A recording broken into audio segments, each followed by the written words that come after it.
Florida State come into a situation where he was in short yardage and exploded. I'll tell you, showing us some great speed for a 250-pound tailback. So the Raiders opened up with a 76-yard drive, and the Chargers answered it with an 85-yard drive in 9 plays. And now, Chris Barr, the former Raider, to tie it up. And he does 85-yard answering drive. They converted 3 times on 3rd down. And here's that scoring drive, and it took just under 5.5 minutes with Marion Butts his first NFL touchdown from 50 yards out. Now Tim Brown, along with Stephon Adams, are the deep backs, and Chris Barr kicks off. And Brown will chase it down. 4-yard line. And then he'd be running. Nice return, though. He got a lot of yardage out of it, more than you would expect. Let's go back to the touchdown. Charlie talked about Courtney Hall, the center, number 53, the youngest player in the NFL. Watch him bury Bob Golick right in the middle. Look at that block. That's what springs that Butts right there, 35, just swinging to the inside. Zeph Lee misses a chance at the tackle, and Butts is wide open, running away from Eddie Anderson, number 33, and easily into the end zone. That's a powerful start. The pickup and the long run by Butts by the San Diego offense. And Steve Berline is now the quarterback for the Raiders. And we have contact prior to the ball being snapped. And was it the rookie on the right side, the Steve Wisniewski, who drew them off? Someone moved over there for the Raiders, Charlie. Weiler, you talked to Wisniewski before the...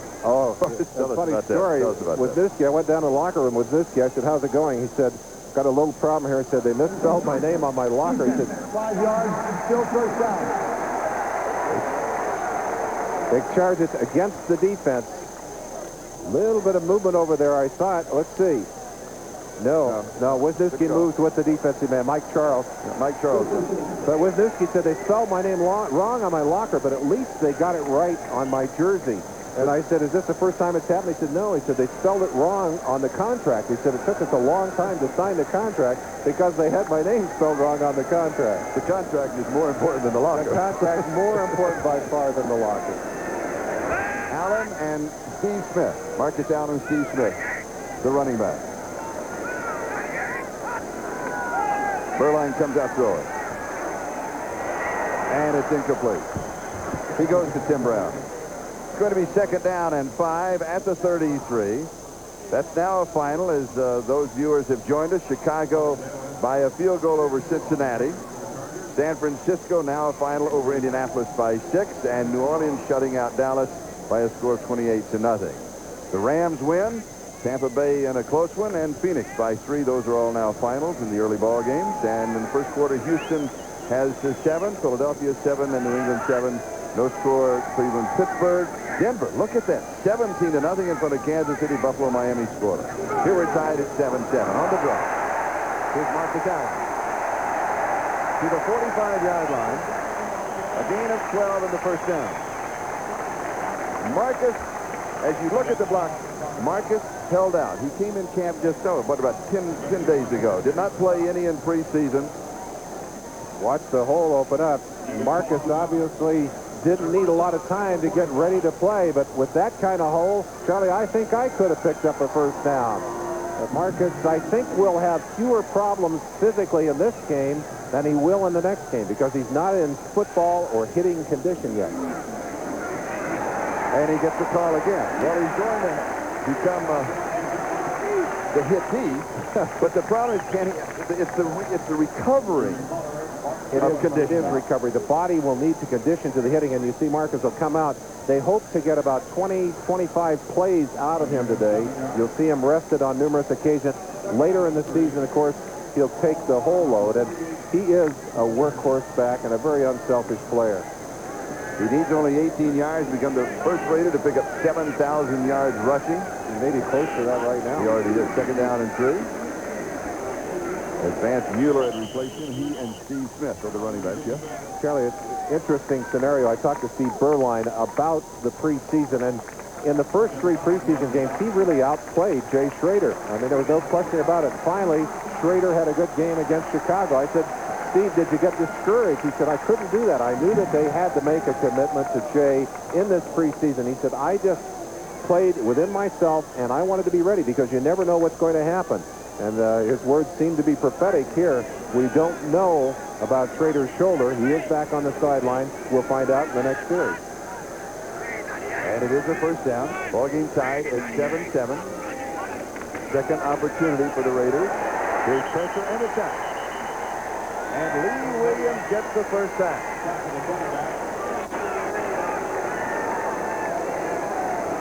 It's touted San Diego front 7 had not given us as much pressure as we anticipated early in this game, but they give Beuerlein a quick burst of it here.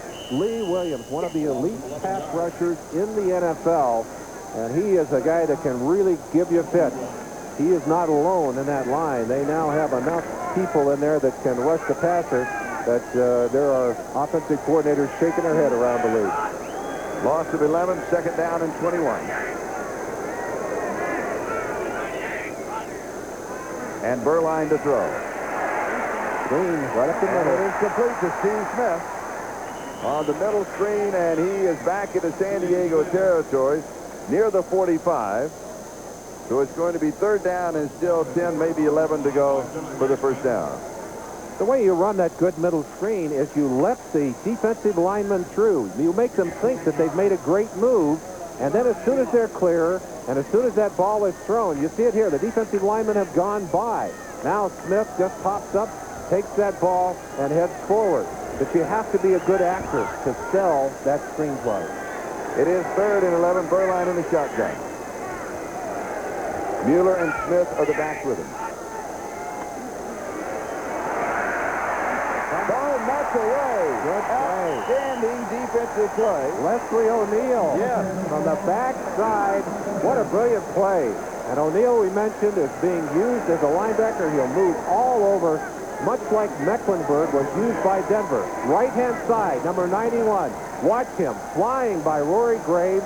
He'll go all the way around. Steve Smith doesn't see him. 35. And watch him reach in. Hand over right there. Knocks the ball loose. But look where it goes. Goes to Beuerlein. And he comes up shaking his head. I'm not sure if that's a sack or a swat. It's a sack. It's a sack. All right. And Wayne Walker on the punt return. A 45-yard kick by Jeff Gossett and 5 yards on the return. And let's take another look at the sack/swat of Leslie O'Neal as we go to commercial, tied at 7-7. We'll be back in a moment.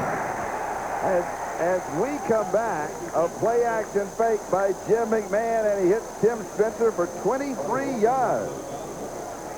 Big chunks of yardage, and that's the Raiders' problem in this preseason and going into this ball game. Last week, Charlie, against the Bears, the first 3 drives went 87, 87, and 94 yards for scores. The Bears came back with an 80-yard drive to win the game and opened this game. They gave up, at the opening of this game in the first quarter, they gave up an 85-yard drive for that first Chargers score. So they are really having their problem. And McMahon dealing with a hot hand. He is 3 of 3. This is the touchdown scoring Marion Butts. And this time he's going to lose a little yardage back from the 39 to the 36. It'll be 2nd and 13. Home sweet home. The record in the Los Angeles Coliseum. Early in the decade, 24-5. Late in the decade, 9-15. And really had their trouble. And boy, if you are going to be a championship team, you have to win a big share of those games at home. Mike Shanahan knows that that is going to have to improve. Or he's going to find a new home himself. Did they peak early in the decade? Don't know. That's talking about the problems they've had in the last 3 years, Charlie. 2nd and 13. You expect McMahon to throw, and he counters with the draw. And this is Dana Brinson. Eddie Anderson with the tackle. Interesting that San Diego will use all 4 running backs, and we've seen them already. Dana Brinson, Tim Spencer, Marion Butts, and Victor Floyd. Excellent job, Charlie. Not only did you expect the pass, the Raiders did too. Look at the hole open up for the draw. Great block over there on the left-hand side. That's number 76, Broderick Thompson, the guard, getting the shot on Zepp Lee, number 40.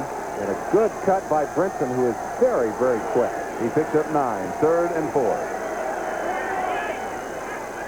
And McMahon now to throw for the first down. Rolls out of the pocket. Throws on the run, and it is incomplete. Coming back was Jamie Holland. It will be fourth down. Good coverage by Lionel Washington. He has that rare coverage ability and that good speed to recover and close on the receiver. Well, this Raiders secondary is suspect, and they are hopeful that Washington and McDaniel are going to develop into fine corners, but both have had injury problems early. Now, Lewis Colbert, he replaces Mojenko, who is traded for 7th-round draft choice to Washington, and the returner is Tim Brown. They say one of the reasons is that they don't have the speed for coverage, and he can go for the angle and kick it out of bounds away from the returner. This goes right to Brown at the 18, but they had the coverage downfield, and he fell to only Jay Schrader back on the sideline, but he has the cap on. He does, and that probably means he's not coming back in. They say shoulder separation. Now, Fernandez, the wide receiver, came back in 2 weeks, but you never know how bad that separation is. And here's Marcus Allen, a good move at the point of attack. It was closed down, and he comes to the outside. He is so smooth. And here's a man. This is his first football since last December. Well, without Marcus Allen, this team has had real difficulty running the football. And of course, if you're going to run the football and find an opening, you've got to control the line of scrimmage. You've got to get some blocking done. There's a block right there to get O'Neal. Rory Graves, number 60, but O'Neal getting outside just barely missed Allen. I don't think he saw Allen coming around the corner. Marcus over the 7,000-yard mark. First Raider to reach that plateau. 4 carries, 30 yards rushing. He had 9 there. And this is Steve Smith, the fullback, and he is tripped up right at the line of scrimmage. His momentum, though, could well carry him for the yard plus that he needs for the first down. You wonder why this San Diego defense loves O'Neal. Leslie O'Neal, 91. Look at him all the way into the backfield. And if Steve Smith wasn't such a good athlete, he'd have been right on the ground. Watch him from beginning to end. Look how quickly he explodes in there. Marcus trying to block him, didn't even get a piece of him. Now that's great balance by Steve Smith, number 35, who, Charlie, is a very underrated football player. But Leslie O'Neal, such a big factor already in this game. I'll tell you, he makes that defense, that front four, even more dangerous than they were before. I'll tell you what else that is. That's great camera work by our crew. Very nice to get that captured. You betcha. Because he let it in the back of the Raiders. They're going to send him a Raider jacket. And it is a first down. At the 33, 28 seconds and counting. Time remaining in the first quarter. And we're tied at 7-7. Schrader is out. And Berline has replaced him. And he's out with a shoulder separation. Here's Marcus. And notice something else that he did.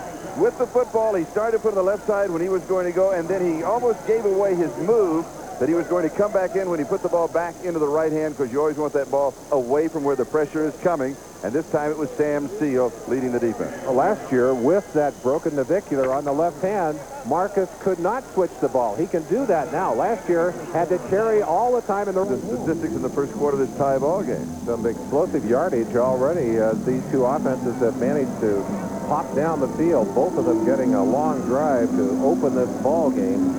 And as you can see, that 82 yards rushing by the Chargers, balanced off by 68 yards passing by the Raiders.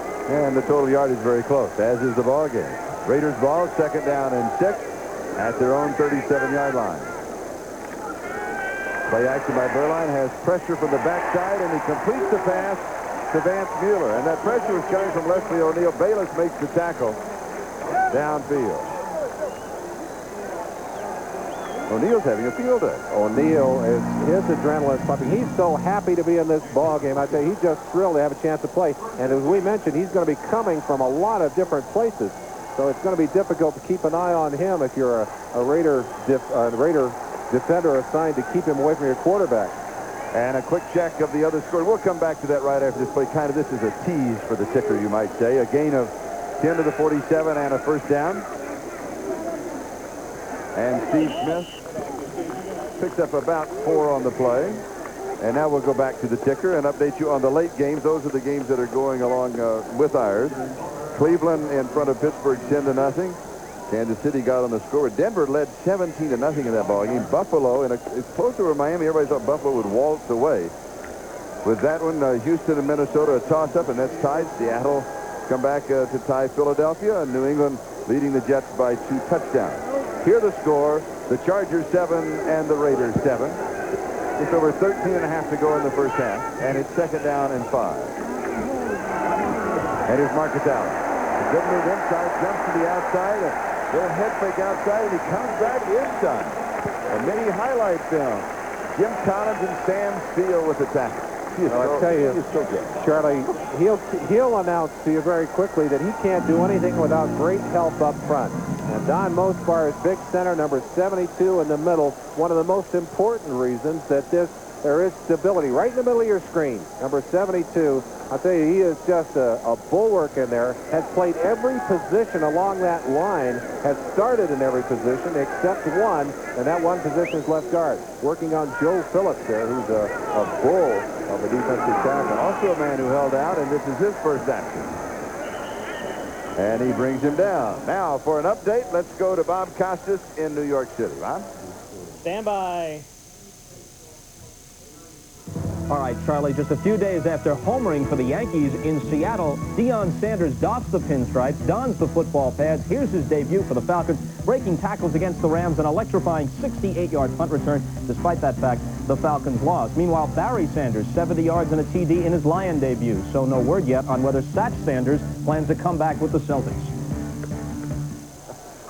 I knew that you would cover all of the major bases on that one, Bob. Thanks for the update. Here the score tied at 7-7, pressure inside. And in reality, Berline just getting rid of the football, saving the loss. And Lee Williams was right there. Dr. Ron Lynn, the defensive coordinator of these Chargers, asked him which of these quarterbacks he'd rather see because Berline has played so much.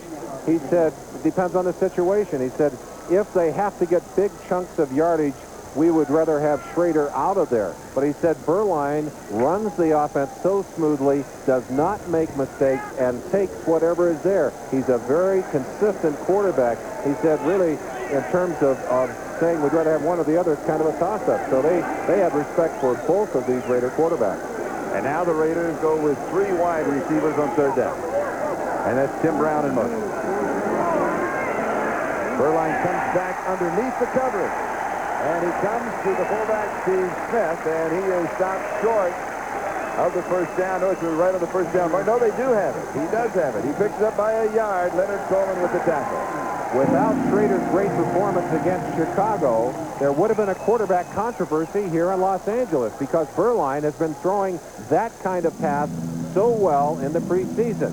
Just picks his man on the inside, gets it to Steve Smith right down the middle. According to Jim Murray in his column in the Los Angeles Times today, there is a quarterback controversy, and he says there's always one in professional football in Los Angeles going back to your quarterback. Well, that's right. With the Raiders or the Rams, either way, there's always somebody saying, well, you should put the other guy in.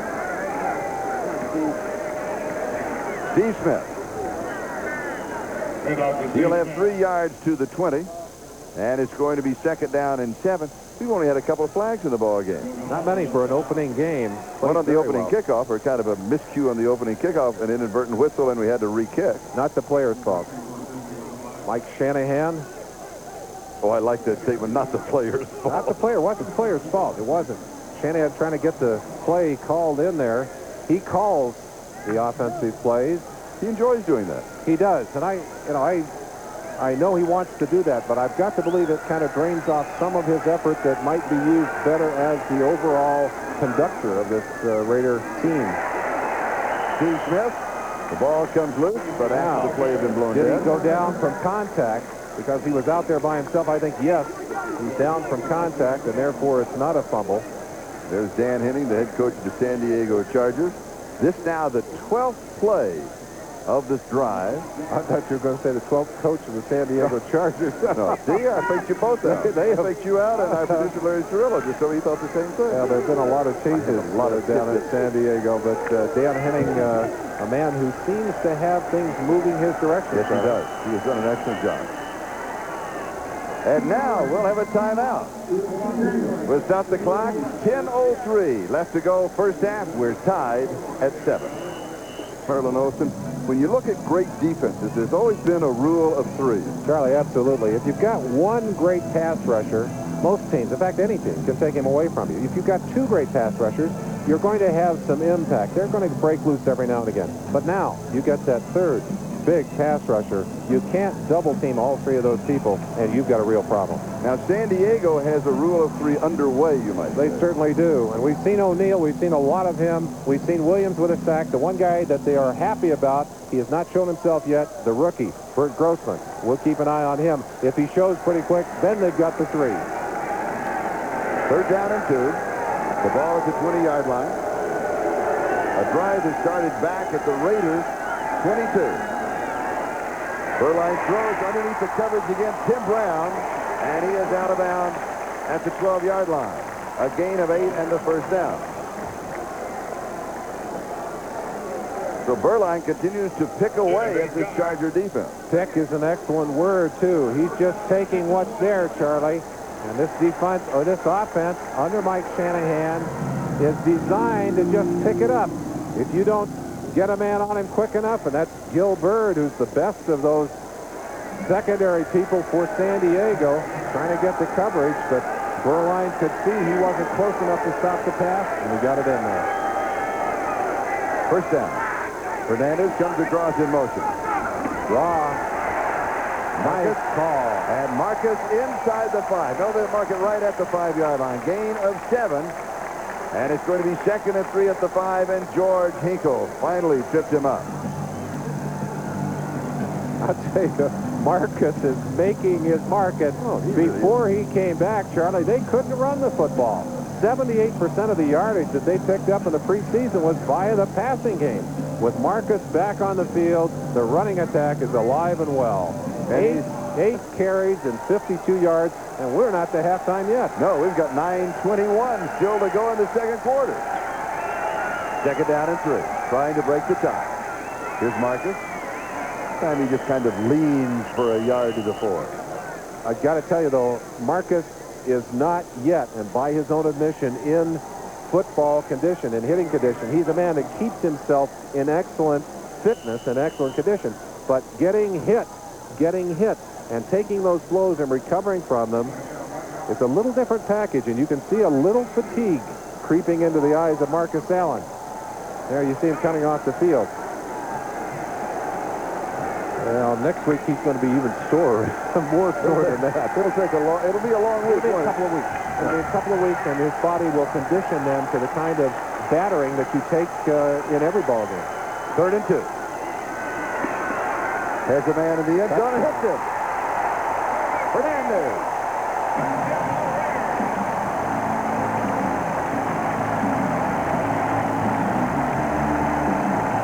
And the Raiders are back on top. A 78-yard drive by the Raiders. Steve Beuerlein executing beautifully in that offense. A lot of people looked at this young man and said, hey, there are a lot of things he can't do as a quarterback. Well, I'll tell you, there are a lot of things he can do. He reads well. He makes good decisions.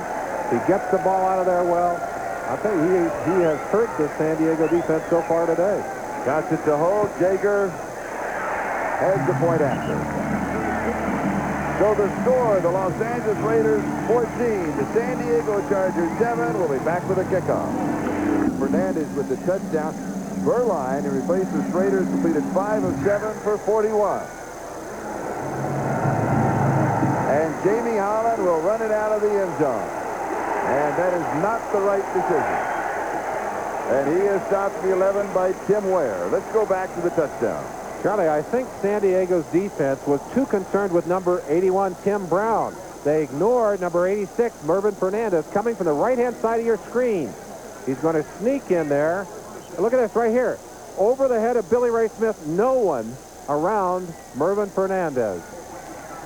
And Beuerlein, is he happy? Yeah, he's happy. No, not thrilled, but he's happy. No, he's thrilled. He's thrilled. He's thrilled. On that drive, he converted 3 times on 3rd down. And now San Diego has to go to work from their 11. And Marion Buck gets the call. Tries the right side and picks up 3 to the outside. It'll be 2nd down and 7. And let's look at the other game. 2nd quarter, Minnesota ahead of Houston. Philadelphia leads Seattle by 3. New England a pair of touchdowns over the Jets. Cleveland, shutting out Pittsburgh. Denver comfortably in front of Kansas City. And Buffalo still edging out Miami. And here it is San Diego 7 and the Raiders 14.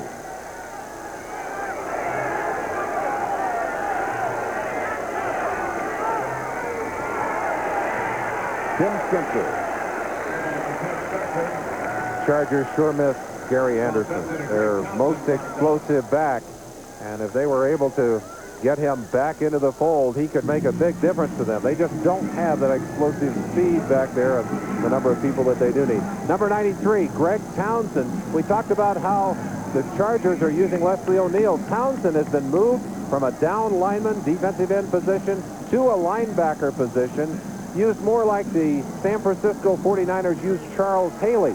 But they're hoping that they'll be able to get some real impact. You'll see him in an up linebacker position and all in a down position. And Howie Long has gone into the ballgame. He said if he was in there, he would be at right end, and there he is. McMahon has pressure, ducks it for a moment, and then he is dead. Howie has problems with his right ankle. And it was Townsend that got it. Well, Townsend got to him, but Howie showing why he's not playing today. Watch that right ankle. He just can't go to the inside off the other side. As he gets pressure on that ankle, he just shuts down. Doesn't get in there. But look at Townsend. Quick explosion off the other side. Joe Caravello, 46, blocking on Townsend, but it's going to be fourth down. They'll have to kick it away. And Gilbert to punt. Tim Brown is the return man. And he takes it at the 46. Oh, almost lost it. And he has about 5 yards on the return. A 36-yard kick and a 5-yard return. The net is 31. Raiders lead it 14-7. We'll be back in a moment. Number 1 draft choice, Bert Grossman. Late coming to camp, has already made his presence felt verbally. I expect to be the best. I was #1 coming out of high school, #1 defensive lineman out of college. I expect to end up the same way in the pros. Well, if he expects to do that, better get in gear. Steve Smith, and he will pick up a yard from the San Diego 49 to the San Diego 48, and it's second down and 9. Let's go watch this highly touted young rookie. He's not as big as you would expect. You look at his size on the charts, and he did a good job of breaking off the ball there, pushing his man aside. John Giesick blocking on him. He's 6'6" and 270, but he has very small legs. Kind of deceptive. In fact, you look at him, you say he can't weigh 270, but he does. Second and 9.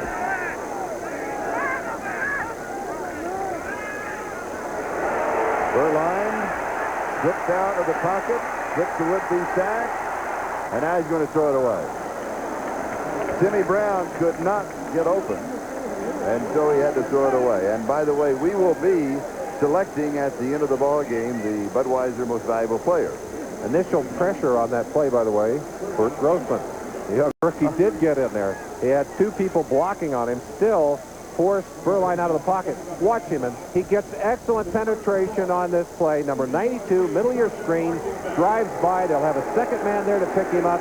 He's well back in there. Look at that. Steve Smith, he's still coming. He's the man that forces Berline out of the pocket, forced him to pull that ball down. So Grossman is having an effect in this ball game. Third down and 9. 3 wide receivers.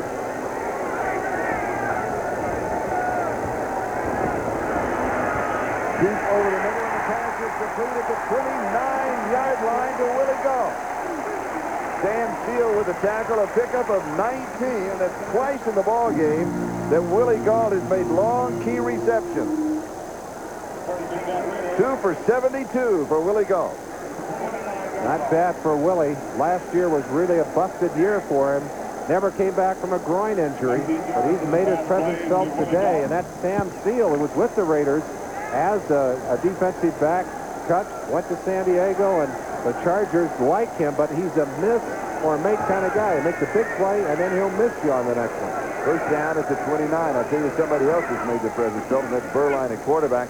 Schrader out with that shoulder separation. Steve Smith goes to the 25, maybe inside the 25-yard line. He has about 4. Second down and 6. Minnesota by 7. Philadelphia by 3. New England by 21 over the Jets. Philadelphia shutting out Pittsburgh. Denver still containing Kansas City. And Miami now has scored. They go ahead of Buffalo by a score of 7-3. And here in the Coliseum, the Los Angeles Raiders 14 and the San Diego Chargers 7. Second and 6. Berline 6 of 9 for 60 yards. Brown coming across in motion, and they give this to the second back. And Marcus Allen is cut down. And Mike Charles, number 71, a good play. let me jump in. Let's go to New York. Bob Costas. Bob? All right, Charlie, through the years, both you and Merlin have watched and commented upon the greatness of this man, Steve Largent. Latches onto a 23-yarder from David Craig at the vet in Philly. 98th career touchdown reception in this his final season. One back of the all-time record held by Don Hudson. Thank you, Bob. And I think we all wanted to get 2 more. I mean, 100 just has a nice ring to it, doesn't it? You know that that's the record he wants to. Sure. What a gentleman he is. He is a class act. 3rd down and 9. Wide open is the touchdown scoring Fernandez. Pulling Merlin Fernandez. And Roy Bennett finally got him. 14 yards. Boy, was he open. Hard for me to understand laying off these receivers as far as San Diego is, especially when you're getting a good rush, and they have been getting pressure. 23, Bennett, and he is giving a huge cushion to Fernandez, who has lost a little bit of the great speed he had in the Canadian League. But boy, I tell you, you give him that much room, he is going to eat you up all day long. Berline, 5 of 5 on the drive. Mueller. And he's going to lose some of that back to the 18-yard line, so he'll lose 4. And it'll be 2nd down and 14 as Martin Bayless, who's up from strong safety to make the tackle. And he noticed it's Mueller and not Marcus Allen in that backfield. They're giving Marcus a little blow on the sideline. And, of course, later in the season, as I mentioned, Marcus will not come out of there much. He is a great pass receiver, and you don't want to lose his effectiveness by putting him on that sideline unless you absolutely have to. And you're right. If you noticed at home in the background, now one of the assistant coaches, that is Fred Biletnikoff. Well, look who's back in there. And Marcus is back in. Well, it's 2nd and 14. You got to get it back. And Marcus stays in and blocks. And the pass is complete to Mike Dial, the tight end. His first reception, and he has 17 yards to the 1-yard line. Will be 1st down and goal to go. The Raider offense started hot under Schrader. Schrader went out, and Berline just came in and got him going again. That's a perfect strike. That's a perfect strike. Good arm strength. Zipped that ball in there, and Dial getting it almost to the goal line. They say the 1-yard line. I think he got further than that. I thought he was inside of the 1. 2:13. 2:13 time remaining 1st half. 1st down goal to go. Over the top. And down with the touchdown is Marcus Allen.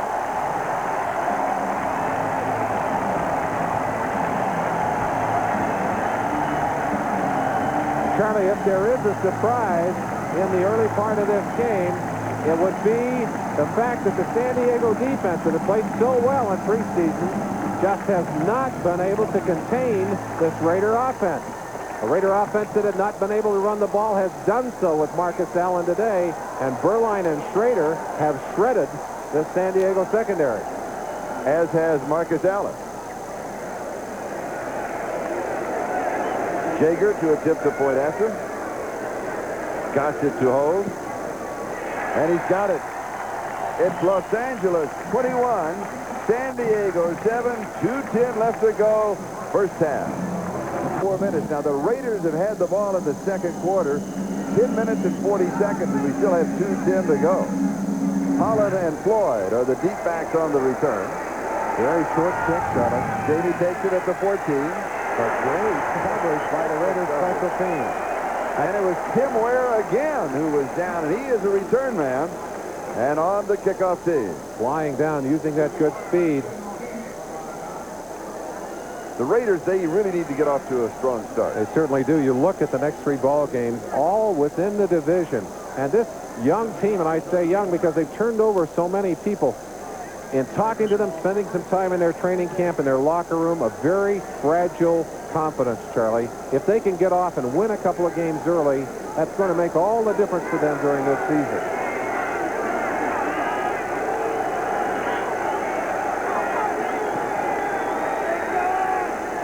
McMahon to throw. Has pressure. He's throwing this one away. And he got away with it.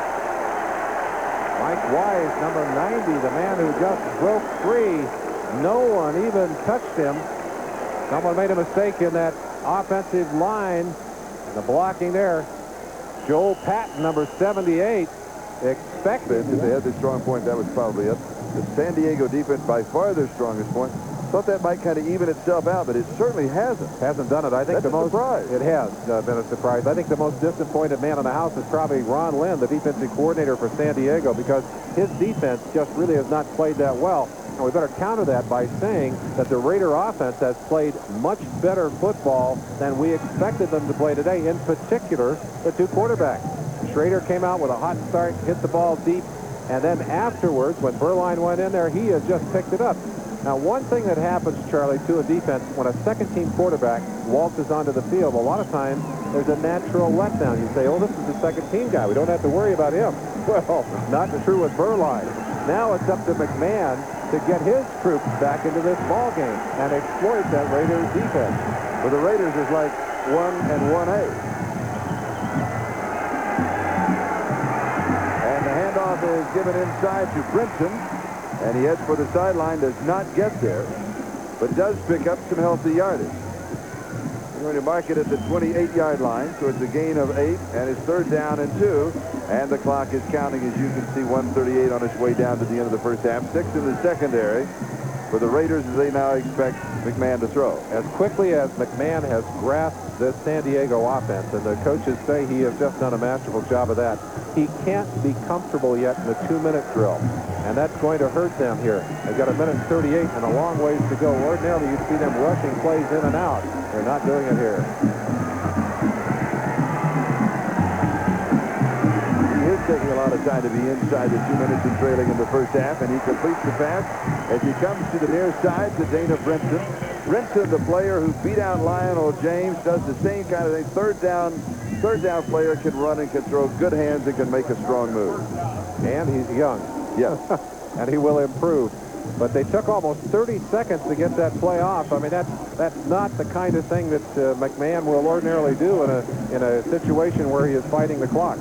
So in reality, they are not running a 2-minute drill. I don't think they are, Charlie. 1:04. First down at the Chargers' 38-yard line.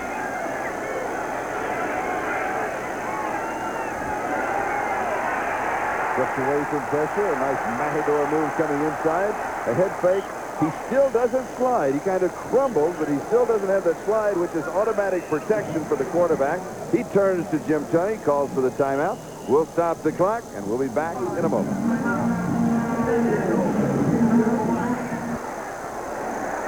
And he was putting that in a spot where only it could be caught and could not be intercepted. At halftime, Bob Costas and O.J. Simpson will be there. They'll update all of the scores, the highlights from around the National Football League as we open the season from coast to coast.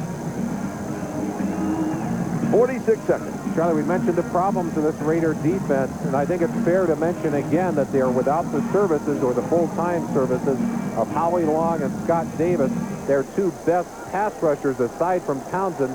We mentioned that Howie will be in there on some passing downs at that right end, but he is simply a shell of what he normally would be in there. He is not what you expect. Coming back underneath, and a good play and a good scramble by McMahon. And that's Jamie Holland. And let's see how mobile Howie. Oh, a little pushing and shoving. I would watch this at the end of the play. And then, then a few words. Number 75, Howie Long, middle of your screen. Joel Patton, 78. And Howie has a great under move, flap and dip. But you see right there, he just does not have the strength in that right leg, which kind of buckles underneath him. It's that ankle that is bothering him. You see him head for the sideline. The other man they're missing in that lineup, Jerry Robinson, linebacker on the inside, who is a do-everything linebacker. A guy whose leadership they will enjoy. And you saw in the corner of your screen talking to Dave Adolph, the new defensive coordinator. Let's find McElroy out there, Van McElroy, number 26. If there's one guy who's got huge pressure on him out there today, it's McElroy, the free safety. He's the quarterback of that secondary, and he said, I'm going to have to do, he said, I'm going to be hoarse at the end of the day. He said, I'm going to have to be talking on every play. This is a revamped secondary. He's got young players in there. McDaniel, who started a couple of games last year. Washington, who's had injury problems, have been in and out. Seth Lee, a converted back. He has really got his work cut out for him.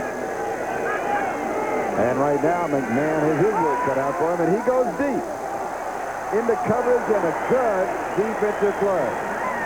And that was the veteran himself, Mike Haynes, the speedster Anthony Miller, the intended receiver. And that's a veteran defensive move. It is. It's almost a great play by Anthony Miller as he stops short and tries to go in behind Haynes. He just could not quite get his hands on that ball, but good play on two sides. Haynes on the coverage and almost a fine catch under pressure by Miller. Miller does make an excellent adjustment on the ball, and that's something that he's picked up over this year. McMahon says he's the fastest receiver that he has ever had other than Galt, and maybe faster than Galt. Diving for the interception. Tom Benson, number 54. And I don't think they're going to give it to him, but he almost pulled it off. Looks like that ball was touching on the ground as he got his hands on it. A little push off there by Jamie Holland, number 80. Oh, boy, that just hangs that ball up. Well, let's run that back. That was very catchable, though. That was very catchable. I'll tell you, that's the worst thing in the world that a receiver can do to his quarterback is miss the ball and kind of bounce it into the air. That's just an open invitation to an interception. Third down and 10. 25 seconds left, first half. Chargers trail by 14, and an inside handoff to Bernstein, the tight end, seeing some action as a running back. And he picked up the first down, 13 yards. Rod Bernstein, basically an H-back and receiver. Coming back from a knee injury, which he incurred last year, and you can see he's still a little unsteady. They need to get productivity out of him. He really has been a bust as a first-round pick up until now, Charlie. This would be the best thing that happened to him at the end of that play, is he's been very tentative about the knee, and you've come back off of injury. And there's got to be that mental feeling, you know, can I take the hit, or do I have, if I get hit, will I have to go through this whole rehabilitation thing again? Well, you're absolutely right. He's going to have to take some hits to get steady. You see Henning conversation with McMahon. Henning, of course, I think one of the boosts for the San Diego team as Henning took over this operation was that last year they had gone to work on this single back, the H-back system. And they were working vigorously under Jerry Rome, who had worked with Henning at Washington to put that system in. So when Henning came to San Diego, the system was in, the terminology was in, people were basically familiar with the system. He didn't have to start from ground up and build. And the defense remained the same. The defensive coaches remained the same. Continuity. Yes. A very important word.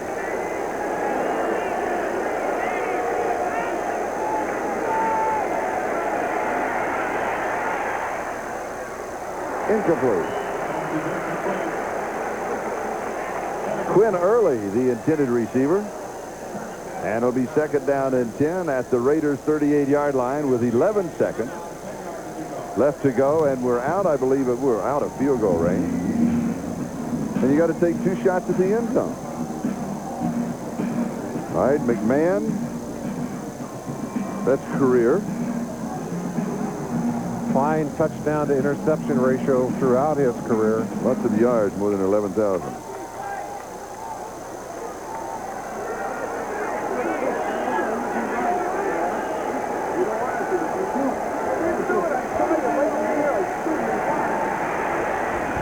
Incomplete.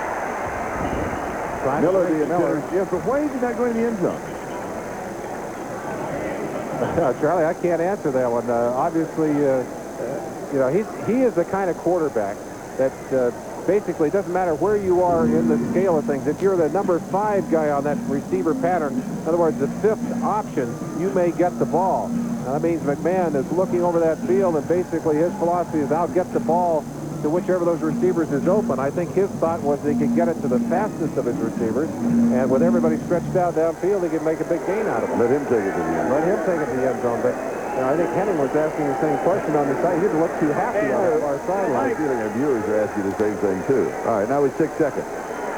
Now he goes. And has a man. Ooh. Oh, that was close. Jamie Holland. McElroy was sitting there, but it was still close.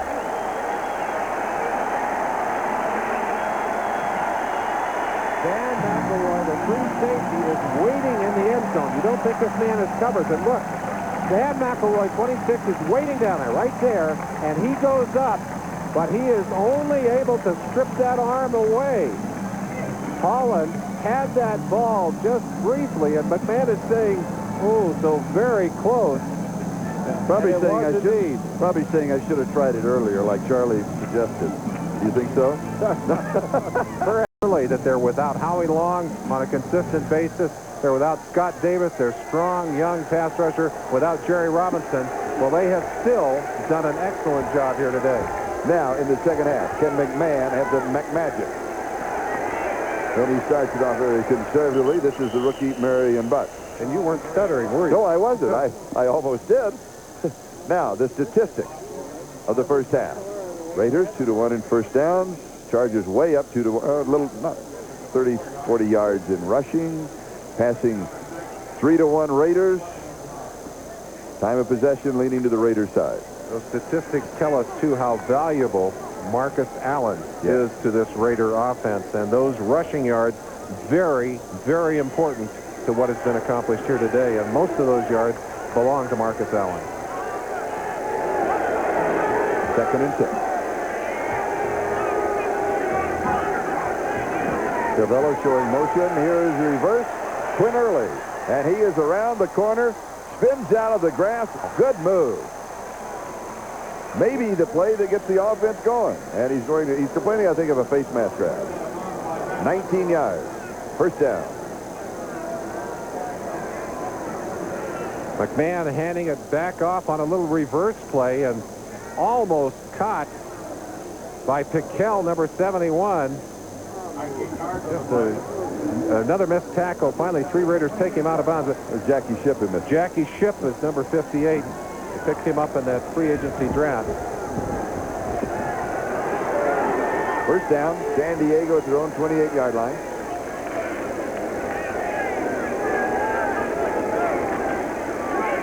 McMahon has the completion, but it's for short yardage.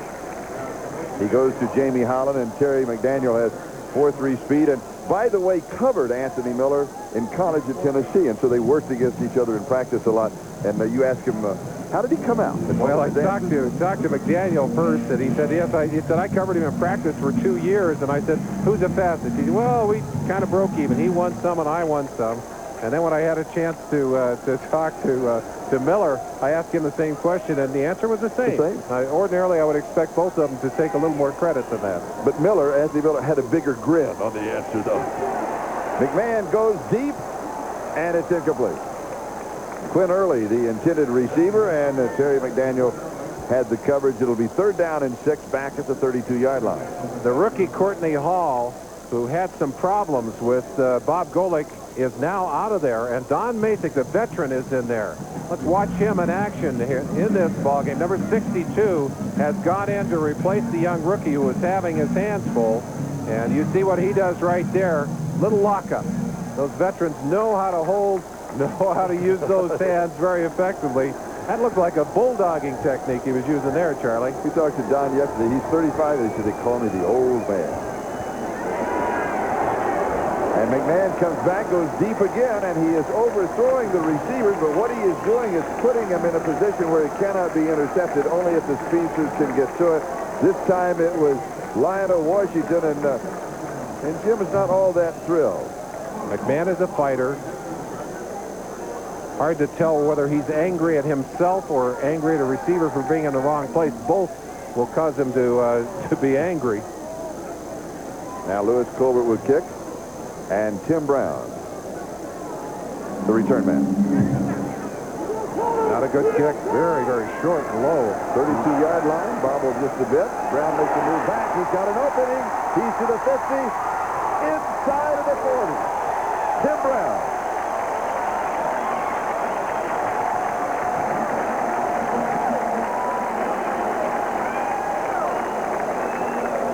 Tim Brown, that ball bouncing up.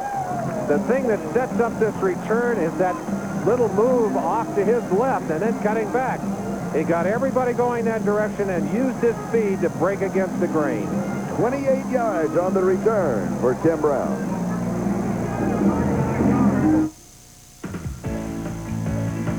NBC Sports coverage of the National Football League is brought to you by Ford and your Ford dealer. Have you driven a Ford lately?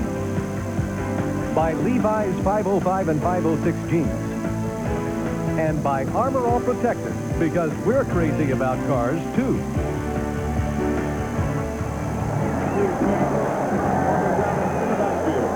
This is Charlie Jones, Merlin Olsen. The Raiders, an excellent punt return. Berline wants to catch it. Goes deep, has a man in the clear. Touchdown, Raiders, 39 yards.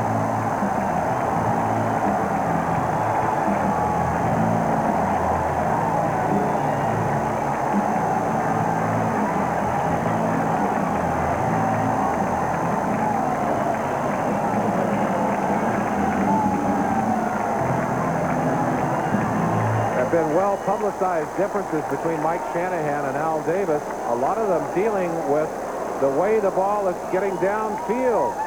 Al Davis always an advocate of the vertical game, getting the ball deep. Well, they've seen the vertical game work effectively today from both quarterbacks, both Schrader and Berline. And Jaeger adds one more. The score, the Los Angeles Raiders 28. The Chargers 7. Back with the kickoff.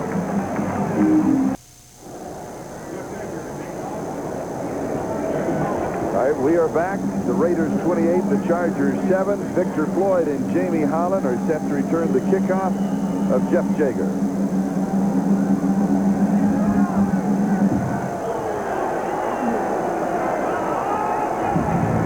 Holland takes it.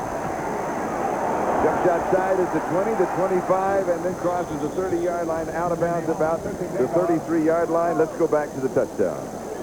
Steve Berline needs time to throw the football. Watch Rory Graves, right tackle, left tackle on the right-hand side of your screen. Watch him come down on Bert Grossman right here. Just bang, and then he's going to take him down. It's a blitz.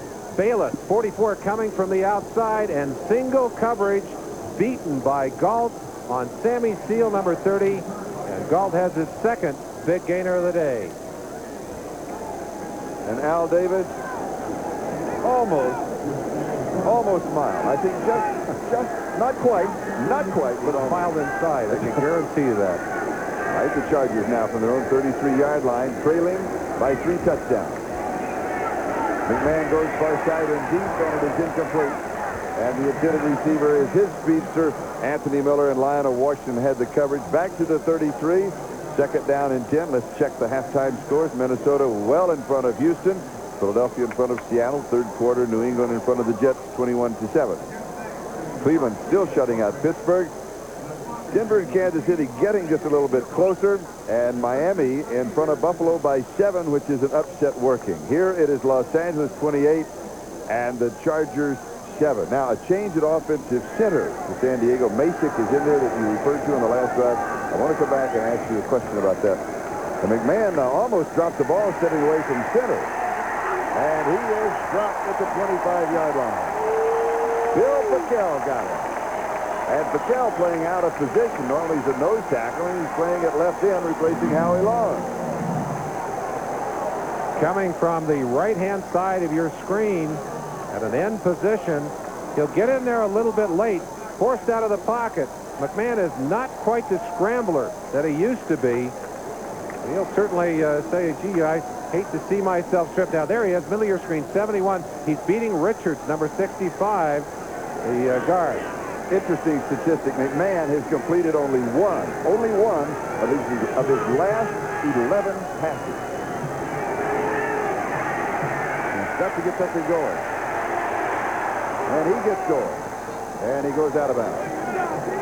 But it was 3rd down and 18. And that's not near enough, and the kicking team will come in. Tom Benson was chasing him. And that will set up the return of Tim Brown, as he was spectacular just a moment ago.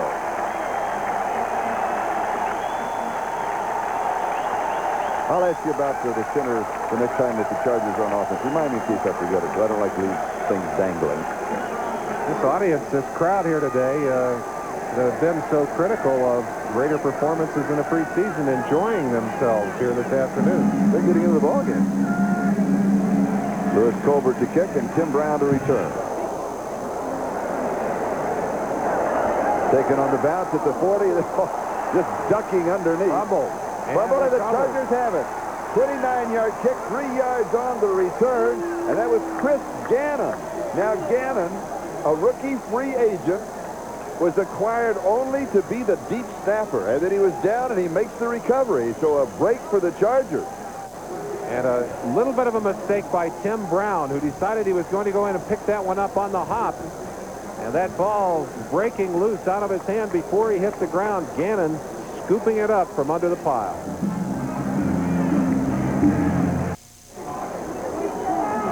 Let's go back to what was the first turnover of the ballgame. Watch this ball. It hits off the shoulder of Stephon Adams. So Tim Brown had no choice.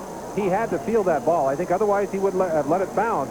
And in getting his hands on that football, never really got it under control. That was very close to the ground causing a fumble, though. It was, indeed, but no one hit him going down. He was sliding down. So technically he's not on the ground till he's touched, Charlie. He was not down from contact. Once again, you've delved into the rule book during the commercial. Neatly done. A little bit of a delay on the field at this moment. I think they may be reviewing it. I wonder if they may indeed. Are they aware of that? Let's go back and look at it again. Yeah. And your question is the one I'm sure that they are asking. Was he on the ground and touched by someone? Watch the ball now. This is a live ball. Once it has touched one of the receiving team, and Brown is going to pick it up. Does anyone touch him? Yeah, he touched him. Well, I don't know. Well, I think that ball is loose before he is finally tapped. So that's just my opinion. The receiver or the evaluation is taking place upstairs here by the committee. I'm sure that's what they're doing. They're looking at the replay. Ken Woodard, number 59. They are being, it is being, while they're doing that, let me get back, because otherwise I'll forget it, about the Don Masick story and the Courtney Hall story, the youngster who just turned 21 2 weeks ago, and he started his first game and has been replaced by Masick. When you came into the National Football League, you were the youngest player in the National Football League. And, well, I'm not going to get that story in, Merle. I'm determined to get it. It's too late. I'm not going to, I know that you're going to insist. No. Oh, come on. No, I'm going to sell. I'm going to sell. In a minute.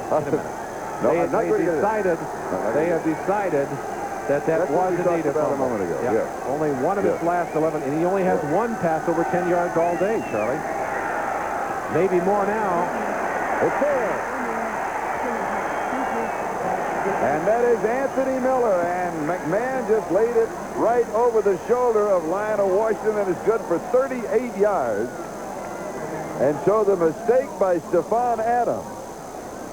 Well, I don't know that we can blame Stephon. He had his back to the ball. Well, I was getting ready to finish that. The problem created when the ball tapped Stephon Adams and then broke loose from Tim Brown. But that ball is not yet in the end zone, and right now McMahon and his friends are celebrating one of their few big successes of the day, but they need to get this ball into the end zone. First down, goal to go, 5-yard line. And we go back to the touchdown scoring. Marion Buttsy scored the Chargers' only touchdown, and he did that one from 50 yards out, capping an 85-yard drive in 9 plays, and that was at the 6:45 mark in the first quarter. He basically is short yardage, but in a short yardage situation anywhere on the field, as you know, once you get past 5 yards, there aren't any defenders there, and he's got excellent speed. King and Wise on the stop. But walking to the sideline, scampering to the sideline, as you would expect one of the quicker backs to take his place. The option both for pass and run now, a little more realistic. Tim Spencer, the back in there now. McMahon with time. Now he's going to run for it, and he dives. Does he make it? Short. He's just barely short. He's a gamer. He is. He's a He gamer. is. But soon as the play's over, everybody's got to take another deep breath with his injury history. He certainly does. And the San Diego Chargers have already had one quarterback go down. Billy Joe Tolliver went down with a shoulder problem. And, of course, he's a young man with such a bright future. Yes. They would like to, you know, it's certainly, I'd say, Jim, don't get hurt. Please don't get hurt. But if you do get hurt, wait till Tolliver gets healthy. Wait 6 to 8 weeks. At least 6 to 8 weeks. Third down, goal to go. Touchdown. Yes. And Marion Butts has his second touchdown of the ball game and of the season and of his NFL career. So only the ball has to break the plane of the goal line. Look for the ball. If the ball has broken the plane, there's a flag down. There's a flag down. But as you saw, right up and down that plane. The ball illegally penalized 5 yards on the kickoff. And there will be a 5-yard penalty on the kickoff. I didn't catch it. Did you see? Spiked the ball illegally. Only the man who scores the touchdown can spike the ball, and has to be a spontaneous action. Oh, now you've been in the rule book. Yes, I did. Well, I did. That's what I did at halftime. I said, Merlin has got one for me, and I'm going to have one for him. And as we mentioned in the first half, the former Raider Chris Bard will be attempting the extra point. A little strange to be playing in a Coliseum and in a different uniform. But comfortable as far as the field is concerned. Oh, yes. Oh, yes. Very much so.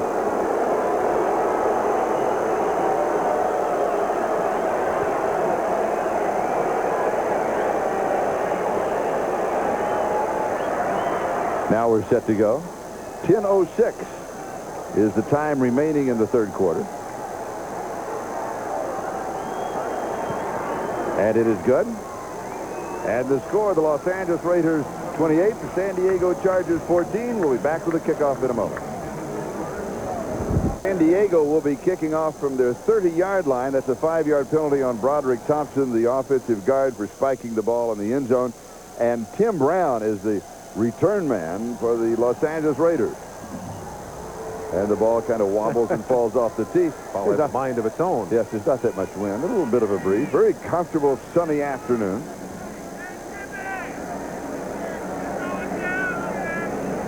The crowd kind of spread out around the Coliseum, you might say. And a bit sparse. But I think that's the winless record of the preseason affecting that. 12-yard line, Tim Brown. He's to the 20. And is brought down to the 28-yard line. Ken Woodard. And man making the play was Ken Woodard. Yep, Ken Woodard. That's the same man who went down for the hit on that last play with the fumble. Woodard, a big special teamer up in Denver.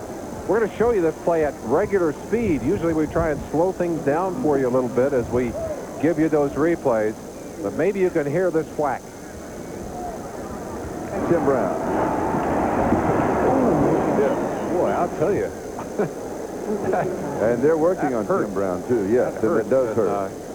Well, obviously hurts Brown because he is still on the ground. Had a chance to visit with him yesterday. He's really a neat young man. He is a very bright and capable young man, a Pro Bowler, an All-Pro in his rookie season. And you know, one of the things he said is, you look around the Coliseum, the tones of the Coliseum are brown tones. And he said, as a receiver, I lose the football against the background of the Coliseum, which I thought was kind of interesting. He said, sometimes look like there's 2 balls. You get to, you've got to select one of them. Just watching him up, I didn't have any trouble catching the ball here in the Coliseum when I played here. Well, you had great hands. Because of Hans Olsen, you were known as. We don't mean to be laughing with Tim Brown is up and moving pretty well, happily. All right, Minnesota. Got quickly through it. Ooh, look what Cleveland's doing to Pittsburgh. And Denver still controlling Kansas City. And Buffalo, Miami tied at 10. First down, Raiders. And Tim Brown, a major part of the Raiders offense. Beuerlein. And it is low and it is incomplete to Willie Gault. It'll be second down and 10 at the 28-yard line. This telecast is presented by authority of the National Football League, intended for the private use of our audience. Any rebroadcast or other use of this telecast without the express written consent of the Los Angeles Raiders and the National Football League is prohibited. This game is the property of the National Football League, the Los Angeles Raiders, and the San Diego Chargers. All rights reserved. And right now, Steve Beuerlein is reserving his rights. He leads 28-14 and has a second and 10 at the 28-yard line. Steve Smith in motion. And here's the reverse. Fernandez. Near the 40-yard line. So he'll pick up the first down. They'll mark at the 40-yard line and a gain of 12. First down. A reverse like this takes advantage of an over-aggressive pursuit by the defensive team.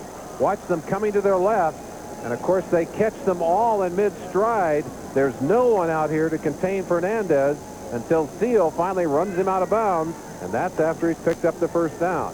Interesting against the Chargers defense because they haven't been that aggressive.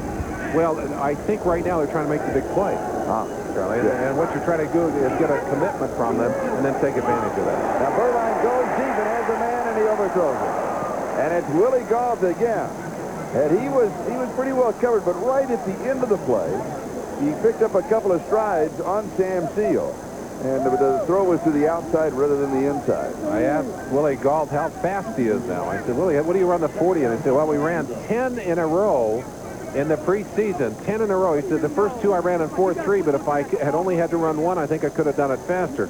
Gault with sprinter speed, and speed kills in the NFL. Over 100 yards here today, and they have used him like a can opener on this San Diego defense. And here's the screen to Marcus Allen. 43-yard line. And for Willie Gault, he has surpassed the century mark, as you see, for the third time as a Raider. Leslie O'Neal makes the tackle. And it'll be third down and 7. Marcus is hurting. He is moving very slowly. You know what hurt him? You know what hurt him? Halftime. Yes, stopping. Yeah. Of course, I think he was glad to stop. He just didn't want to get started again. That's right. And it's the recuperation. I don't care how much you run on your own in a sweatsuit. When you put on those pads and that helmet and start pounded on, it changes the way you feel totally. 3 wide receivers, third and 7 from the shotgun. 6 in the secondary for San Diego. Pass is high on the far side, but complete to Fernandez, and it will be shy of the first down. They're going to mark it to about the 47-yard line.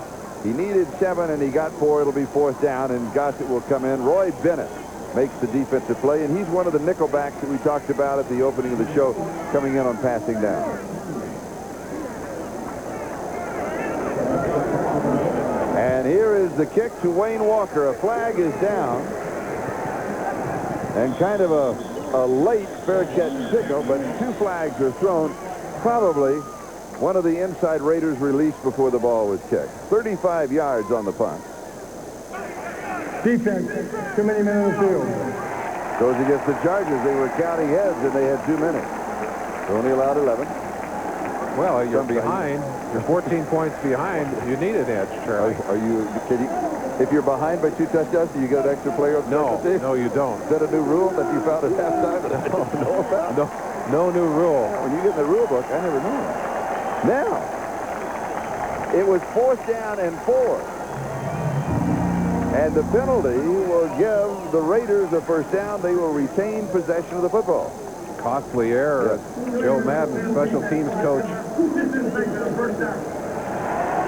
will spend some time talking to his troops. That's the kind of mistake you don't want to make. Too many men on the field is almost an unforgivable mistake, unless you've got some injuries, Charlie. And sometimes it happens because of that. What happens when they look at the tapes next week, and they come to this? If you are the man who shouldn't have been out there, you wish that please God, let lightning hit this tape. Let something happen. Put a big magnet in there and destroy this tape. Does it go back and forth and back and forth? Good numbers, big numbers. No interceptions. Look at that. Beuerlein has certainly made a believer out of a lot of folks who didn't believe, and there were a lot who believed going into this game. Another reverse. Another reverse. Dennis Fernandez. And he goes to the 44-yard line. Still he manages to pick up 5. And it'll be second down and 5. They're just going to keep on running that. And tippers are flaring, a little pushing and shoving. Vensey Glenn and Willie Galt getting into it downfield. Galt trying to get a block on Vensey Glenn, and maybe we can see what happened. There's Galt and Glenn right at the end of that. There's a little chicken. That's chicken fighting. We call that chicken fighting. Oh, that's normal. That goes on all the time. Then you go to the mat. Yeah. Now, actually, you probably should call a penalty on both those guys because you're not supposed to go to the face, but I guess you just offset anyway. Meanwhile, back at the Coliseum, the Raiders lose a yard. I just thought I'd bring that up. I didn't mean to interrupt you. I understand, Charlie. It's kind of, you know, we call that chicken fighting because when a guy's got a full uniform on, you really have a hard time hurting him when you're poking around at him with the shoulder pads, and most of these guys are wearing rib guards now and hip pads. And but the rest of it. Isn't it a mistake, though, to take off your helmet and head for the fight? Yes. Don't. Never, ever. Never, ever do that. In fact, if you can find some other pads to put on when you head out there, you do that. Injury report on Tim Brown, a sprained knee. Sprained knee, uncertain if he will return. Not good news. No, it's a big part of this offense. Big part of the specialty. Lots of time, Berline. You've got to call that a delayed sack. That's the third sack for Lee Williams? Third sack. Yeah. You call that a coverage sack, very simply. But you know what I like about Berline? Watch how long he's willing to stay in that pocket. Looking. He feels this pressure right there. He stays for the last possible second and then breaks out of there. Lee Williams rolls him up. Second sack of the day for Williams. Now we'll punt again. Not a good punt. And Walker drags her down. Number 23, Roy Bennett, blocking from behind on that one. Stephon Adams down on the coverage. And did you notice what the Raiders were doing? They were putting their outside man coming in motion inside and then sending him downfield into the coverage. And he was cut down by the Chargers.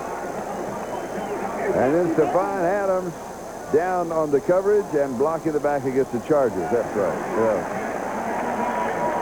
If you can read the man's name on the back of his jersey, leave him alone. Leave him alone. Illegal use of the hands, number 23 on the receiving team.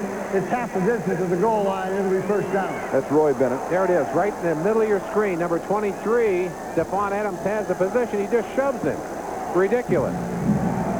There's no way you can get around and make a legal block. You've got to back off on the man. 2 special teams mistakes back-to-back here for the Chargers. 45 yards on the kick.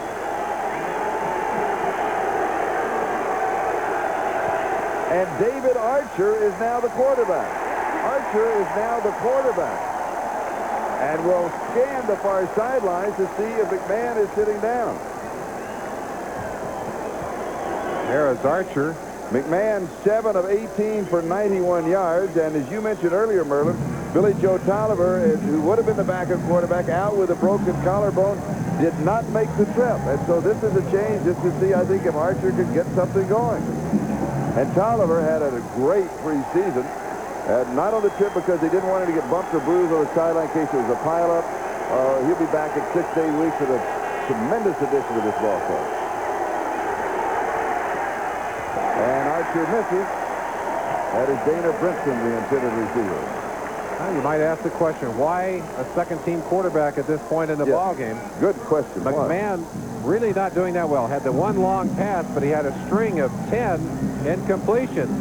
We asked Henning yesterday in our conversation, at what point would you be willing to go to a second quarterback? He said certainly not early in the ball game, but he has never been one who's been terribly hesitant. If late in the ball game a team is not going well, he'll make some changes. 5:57. That is the time remaining in the third quarter, and it's third down and 10.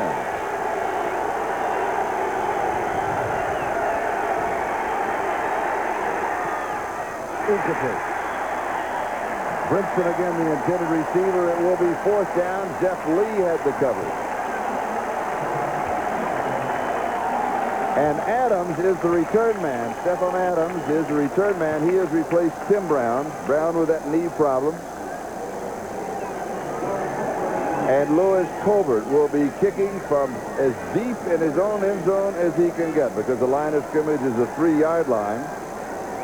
And Tim Brown, now on the back of a cart, is going to have the knee x-rayed as he is exiting the Coliseum. I don't like that. No, I don't either. I don't like the look of that, Charlie. Now the Raiders will be coming. No, they're not. I'm surprised. They've got a return on. They're just holding everybody up. Colbert, not a long kicker. I think they felt they were going to get a good field position regardless. He does angle for the sideline. This is what he is known for. 35 yards, and it is out of bounds with no return at the 38-yard line. Actually, that's a good kick in that condition. Next Sunday, the Raiders will be at Kansas City, and we'll be there in Arrowhead Stadium. Most of you will see that ball game. Some of you will see the Indianapolis-Los Angeles Rams game. So 2 good ball games. How is Kansas City doing? Are they still trailing? They were trailing Denver. 24-13, Denver lead. 24-13, Denver. Denver off to a flying start with 17 points in the first quarter.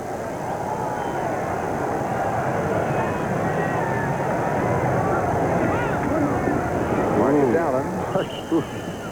Marcus found some friends to hug him.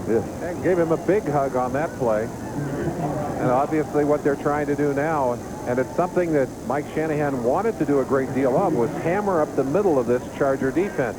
Although Joe Phillips, who was there to meet Marcus, was not in the middle of that defense earlier. Reported just this week, Dan Henning said, I don't usually let people play who report during the week. But he said, go in there and prove you're better than what we got. Phillips did it, and he's had a chance to play quite a bit in there today. He put him on the scout team. Here's Marcus again to the 35. He put him on to call the scout team, run the other team's play. He kept busting up everything. So I said, get him out of there so we can get something going, and you'll play. You'll start. Well, and what he did during the week, which was bothersome, I think, to the offensive people, was to do a little bit of intimidating on Courtney Hall, the young center. I have a Courtney Hall question. Okay. It's still left over. We'll save it. We'll save it. We'll save it. I want you to ask me, though, Charlie. I know you do. If I don't ask it soon, I'm going to forget it. What happens when you have all this? No. Here, a third down.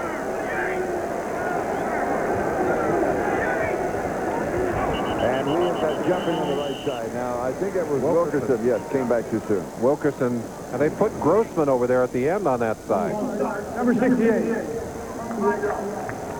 But for a meeting of this is a very heated rivalry, and usually you see a lot of pushing and shoving and a couple of cheap shots. There's some scores, you can check those, but very few flags. Very few flags. I asked one of the Chargers about coming to play the hated Raiders. He said the hated Raiders are gone, and if you look, there are only 11 Raiders left on this team from the 1985 squad.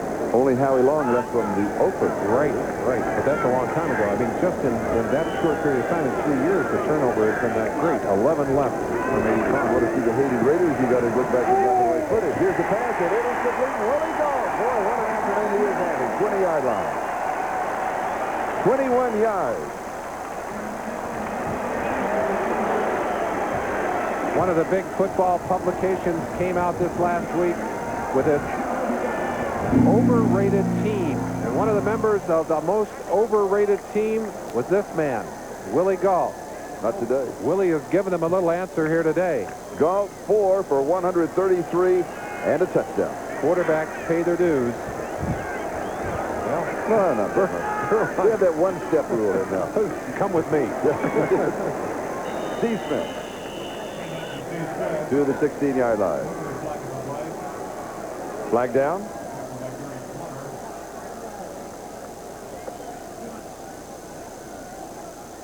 Berline is signaling illegal procedure against us. Illegal motion. Number 32, 5 yards, still first down. So Marcus got a jump start. Fatigue, Charlie.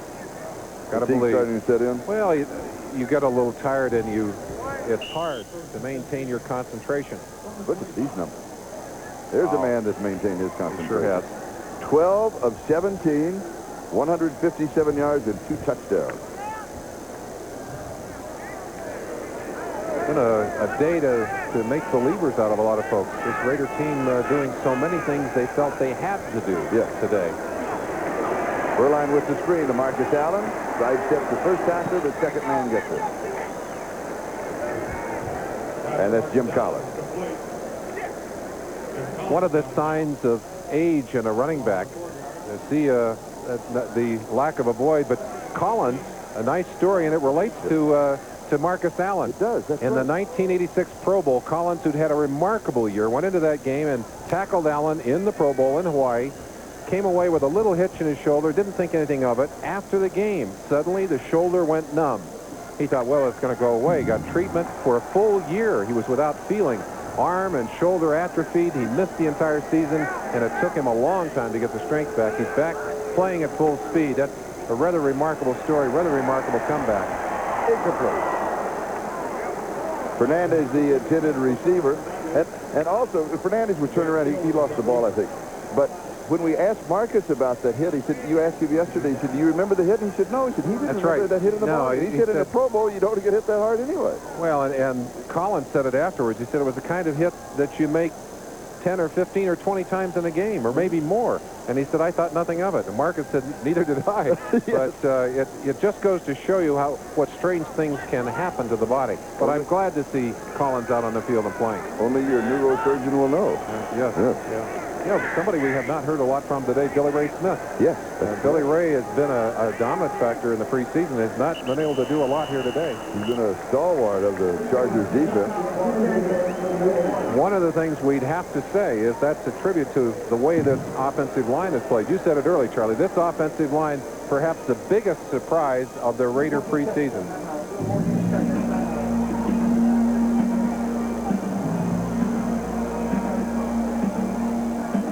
And there is Billy Ray Smith. His dad, of course, was an All-Pro, now living in Little Rock, Arkansas. Had a chance to play in some Pro Bowls with his father. How much school was it? Call him the Rabbit. The Rabbit? Did he have that kind of speed? Yeah. No, but he was a tough kid player. All right, now we've got a trivia question for you. Chance for you to play the game at home, folks. Play the game at home. And chance for us to audition in case this career goes away. Which current NFL head coach? Of course. The current played for the team that they currently coach. Which current? Well, coaches. Yes, we will give you a hint. We will give you a hint. There's more than one. We'll give you an answer. We'll give you one answer. First one is easy. Mike Ditka, Chicago. I thought well, the second one is even easier because you just saw him on the sideline. That's Dan Henning. Did we show him? Yes, you might have tipped our hand just slightly. Just slightly. All right, who's the third one? Who's the third one? And I know it. I can't remember. It's Cincinnati. Oh, Sam White. Sam White. Yes. A delightful article on him in Sports Illustrated. He is really involved in the community of Cincinnati. Here is Steve Smith. Henning, by the way, was a backup quarterback for the Chargers. By the way, congratulations on moving to the on-camera position so quickly in your own coat. That's only for those who happen to watch the London game. But that's Charlie, I've decided I'm not going to wear your coat anymore because your sleeves are too short. Is that what it is? I thought maybe because it made you look too thin. No. All right, where are we? 20-yard line, moving in, and a fourth down. They're going to try a field goal. They're under a minute and a half. And the attempt of 38 yards. Great job by Gossett of getting that ball down, but that ball is not going to make it. Jaeger was so happy, Charlie, to have Gossett here. Gossett held for him in Cleveland for half a year, and when Gossett left Cleveland, he was their punter for half the year. Jaeger was the leading scorer in the league. Jaeger was subsequently injured. But watch what a good job. Gossett, a great athlete. Watch how he gets that ball down. That ball is tough to handle. Yeah. Still got it down and almost able to make that. When you've destroyed the kicking rhythm, to be able to get that close was rather remarkable. And he hooks it to the left side, and he misses from 38 yards out. And the score remains Raiders 28, the Chargers 14. 1:18 is the time remaining in the third quarter, and San Diego has the ball on their own 20-yard line, and David Archer remains the quarterback. And it's incomplete. Just a final add to that relationship between holder and kicker, which is such a critical one. I asked Jaeger, what is it that Gossett does to please you so much as a holder? And he said, well, two things. He'll make the adjustments I ask him to make that I need to have made, and he just exudes confidence. And it's that confidence that's perhaps most important for a kicker, just like it is for a quarterback. And that's something you sense being missing in McMahon's performance, not in McMahon's personality, but in his performance today. Certainly missing, I think, in Archer's performance today also, although he hasn't had much time. And he has pressure, and he steps outside, and now he makes a move, and he's outside the 30, and he's near the 35-yard line. Picks up 15 in the first down. Otis Wilson makes the tackle. I think that we ought to double-check the sideline of the Chargers just to make sure that there isn't anything wrong with McMahon. We saw him earlier. I'm surprised about this. No, we saw him earlier, and Charlie, I got to say this. All right. To come in, and he's had 3 weeks of the offense. There's nothing wrong with him. He's had 3 weeks to master an offense. Now, he's assimilated a great deal, but he can't yet be comfortable. The terminology is different. There are a lot of difficulties to deal with. 30 seconds left of the third quarter. And here's the inside handoff on a reverse to Joe Caravello. And the defense is just sitting there waiting for him. There's Tom Benson, who is a Plan B player that they received from New England. Quite a few Plan B players. I had a little trouble getting it out. Tom Benson, one right there in the middle of your screen. They went after linebackers. 2 of them in there now. I believe Jackie Shipp. Jackie Shipp is in there. Golick in there. The whole middle of that defense reconstructed. What they did in Plan B, of course, they freeze 37 players. The others in reality become free agents. Into the third quarter. And the Raiders lead it by 14.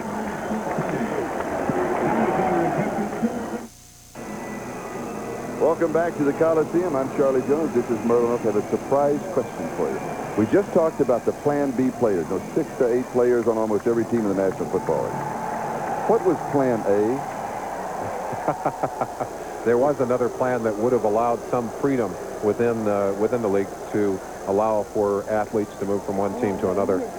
There was a Plan A. It was some kind of Plan A. I think, Charlie, you really got me with a nice surprise there. Because I don't know. We know what Plan B is. I think Plan A was another possibility, something else that could have been done to allow for some movement of players from one team to another. And Plan B certainly did that. It was like taking a few players off each team and putting them into a mixed master. Oh, I knew you would know it. I knew you would have an answer. I've been planning that all week. That was my Plan A. Archer the throw. Has pressure. Pulls it back in. A flag is down, and Archer's down. The question, of course, comes up, and it will be answered after the ball game. Why the move from McMahon to Archer, just possibly to get something going? The other question is, would he change back? I don't think so. I think once you've taken a quarterback out of the game, especially one who's had some problems, and McMahon has had a knee surgery in the offseason, you expect him to tighten up a little bit. I think you'd be taking a risk to put him back in. Illegal use of the hands. Number 76 offense is declined. It'll be third down. That's on Broderick Thompson. The statistics through 3 quarters. First downs on the Raiders side, rushing to the Chargers side, passing way to the Raiders side in total. So the Chargers only leading in the rushing category. Well, and most of that on that 50-yard, a big chunk on that 50-yard touchdown run by Butt. Yeah, Marion Butt, who scored the 2 Charger touchdowns. Archer rolls out, and he throws, and it is caught at the 46-yard line. There was some contact. They're going to rule it incomplete. They say he took it off of the ground. Yep. One says, now we'll have a conference, because I think we've got, once you've got one official that says one thing, another says the other, then you have a conference court, and maybe they'll have a fast review, and possibly we can find out more on this particular angle.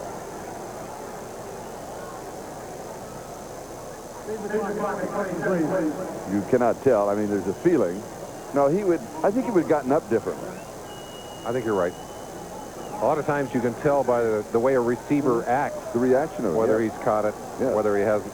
The last apparent catch is being reviewed. Yeah. But if they don't have a better angle than we have. Well, maybe the on-air feed, which is one that they will review, will give them a better look at it.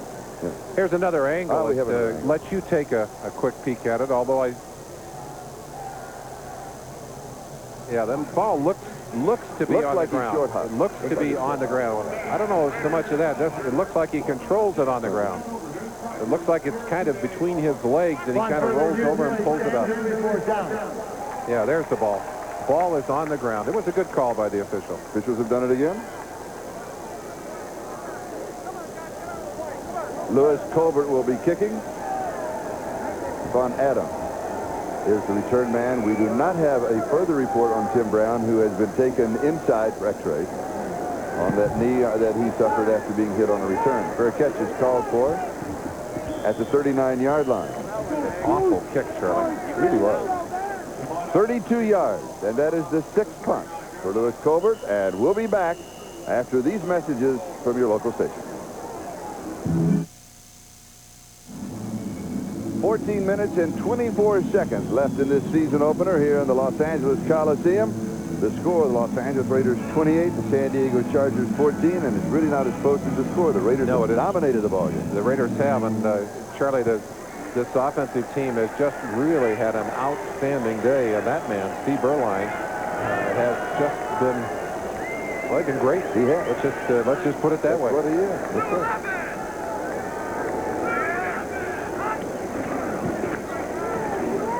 And here is Steve Smith. And the offensive line has controlled the line of scrimmage.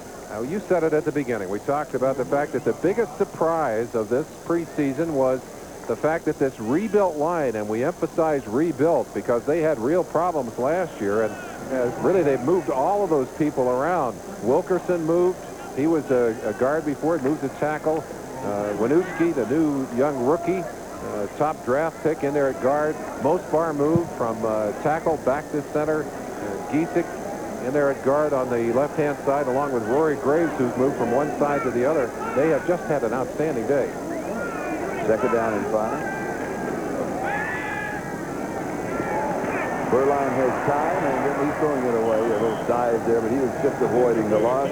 Lee Williams was in vast pursuit of him, and Vance Mueller was the closest receiver, and that line is they really just like they all said hello to each other a couple of weeks ago, didn't they? Well, they played together for 4 weeks, and over the last couple of seasons, the Raiders have had so many injuries among their offensive linemen that just have not been able to keep a group together. And when you work in that offensive line down on the pitch, you have to know what the guy next to you is going to do. And the one guy that really has impressed me, Winooski. Well, what about Mosbar? Well, he's got to call all the signals. His job is really the toughest. He's the quarterback of the offensive line.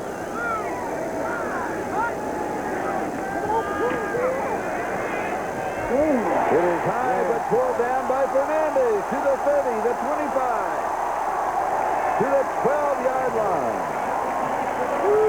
Then they mark it the 13. 43 yards. Another big play for the Raiders. Vincey Glenn finally got it. Time to throw the football and the speed to get open. A dangerous, dangerous combination. Roy Bennett, number 23, didn't have a clue. Vincey Glenn, the safety, not there to help until it's too late. And now McMahon is loosening up on the sideline. He could well come back into the ball game. Boy, he's got a lot of padding on, doesn't he? The rib pads and the kidney pads. Do you blame him? No. I have some on just for the booth. He's taken enough of a beating. He needs to better put him on. Well, I thought you might get excited and slap me on the back. Vance Mueller gets the call. In addition to what the Raiders have displayed here today, they play at Kansas City. Now, let's look at the scores, and I'll come back to that story. Remind me to do that story. Okay. Jets in front of New England. Now, there's a little upset working. And Kansas City is coming back. It's Denver 27 and Kansas City 20. And speaking of Kansas City, there is an athlete in Kansas City that will be joining the Raiders in time, and we have a bull watch underway. Yes, we do. Haven't said a lot about Bo today. No. Hadn't had any time. Mueller again. And the Raider offensive line are well in charge of the line of scrimmage. Here's the Bo watch, to Bo Jackson. The countdown, 42 days if the Royals do not make the playoffs. If they make the playoffs or they make the World Series, then it could well be 63. Then we'll have 63 days. Have a Bo watch. And measuring in there, Al Davis has an interesting philosophy. He said you would like to be able to keep some good players in reserve. You've got your best out on the field at all times, and you get in trouble, what are you going to put on the field? Well, he's going to be bringing Bo Jackson in from reserve late in the year. And fresh legs. On his left, on the right in the dark, that's Jim Otto, the Hall of Fame center. And one of my former broadcast partners. I'll tell you, he performed so admirably over the years. Yeah, this Raiders nice team. man, too. Wore the silver and black about as proudly as anybody I could think of. Well stated. Well stated.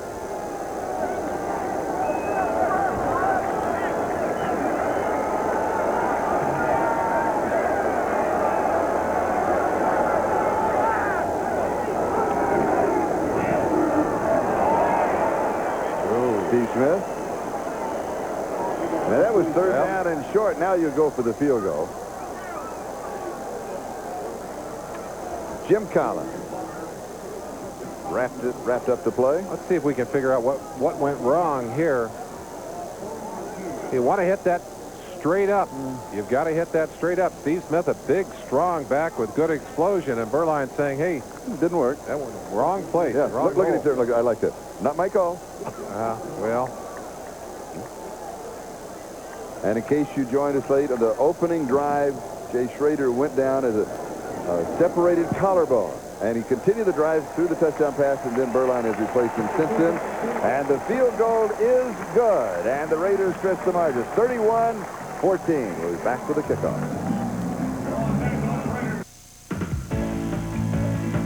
NBC Sports coverage of the National Football League is brought to you by Mazda Cars and Trucks. Mazda, it just feels right. By Anheuser-Busch, we brew our fine quality beers to be enjoyed responsibly. Remember, know when to say when.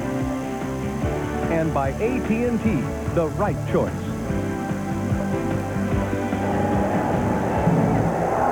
Touched in the end zone by Floyd, and he runs it back in. That's going to be a safety.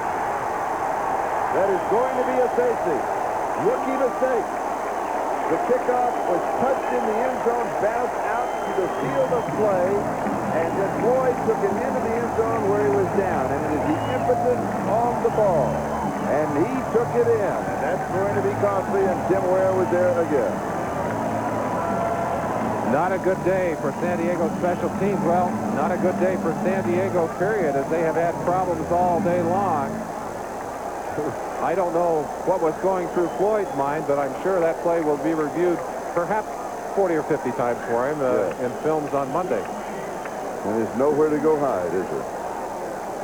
Let's see who talks to him. I don't think anybody's going to talk. I don't think so either, Charlie. I say that's a lonely feeling when you've done something stupid and you know it. No, everybody's really ignoring it. Now, of course, following a safety, you're in a free kick situation, and that means that the Chargers, in all probability, and usually what we see here, is the punt. Joe Madden, special teams coach, I'm sure is going to burn the midnight oil this week to get his troops back on track. But this has been an abysmal start to a season for the Chargers. They had so much hope coming into this game. They had performed well in the preseason. They'd done a lot of good things. Certainly, you look at the two performances of the Raiders in preseason, Chargers in preseason, and kind of say, okay, let's weigh what was accomplished and what was done.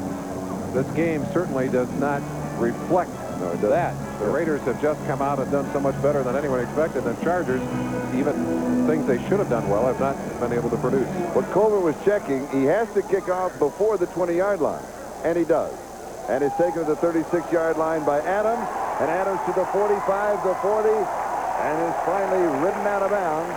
And the man who was there was Colbert, along with Victor Floyd, 28 yards on the return. So Floyd, a little bit of help there, and that's going to help him feel just a tad better. Not a lot, just a little bit.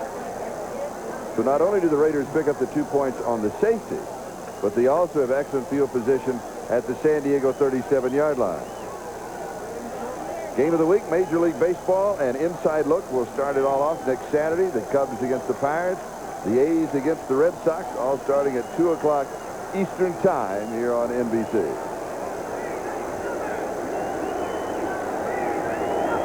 First down Raiders. Vance Mueller. Raiders have taken this opportunity to put some new bodies into the line. Dan Turk is in there at center for Don Mospar. Turk, 6'5" and 275 in his 4th year, came up out of Tampa. And he said, boy, I like it here. It's nice and cool, nice place to live. I hope I can stay for a while.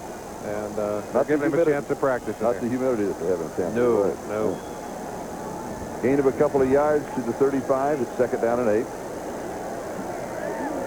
Then Woodard has checked into the defense. Joe Phillips back in on defense.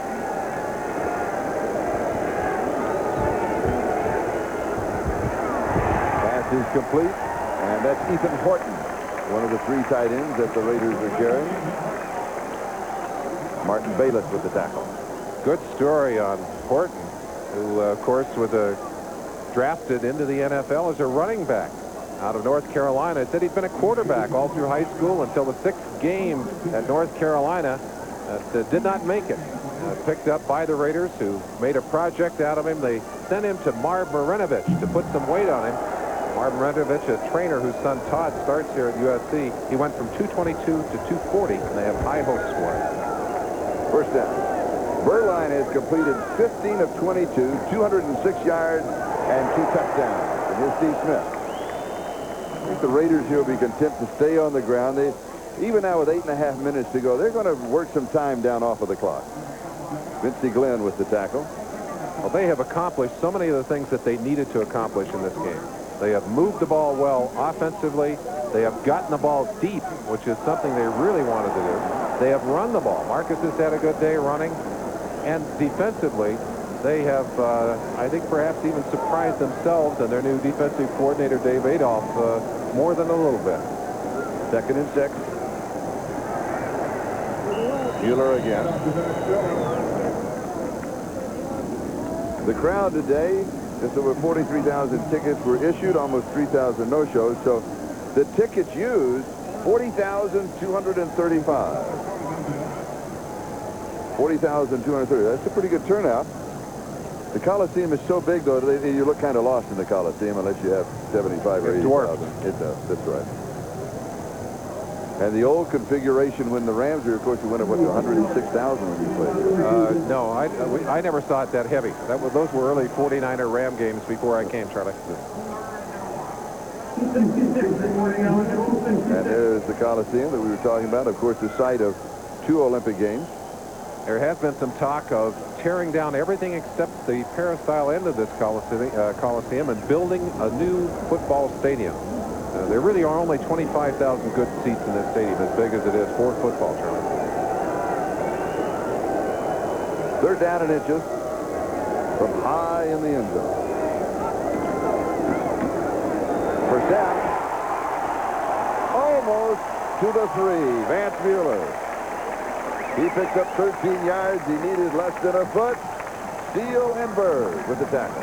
What makes this play work is the ability of Mueller to slip to the side, to quickly move laterally to the side, and then pop through that hole.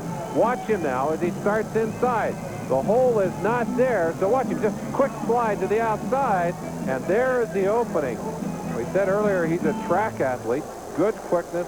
They've helped him develop his football skills, and it's beginning to pay off.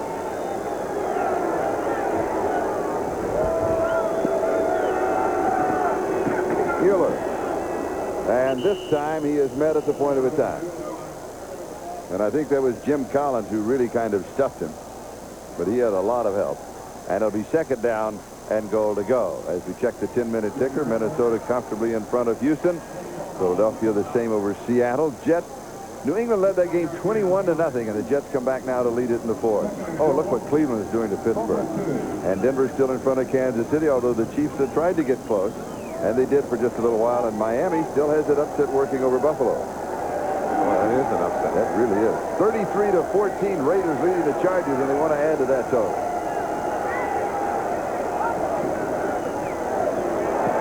Here's Mueller. And he does not go in. He gets close, but he does not go in. Good play, Billy Ray Smith. Yes. Number 54 coming inside out. Excellent pursuit. nailing that tackle.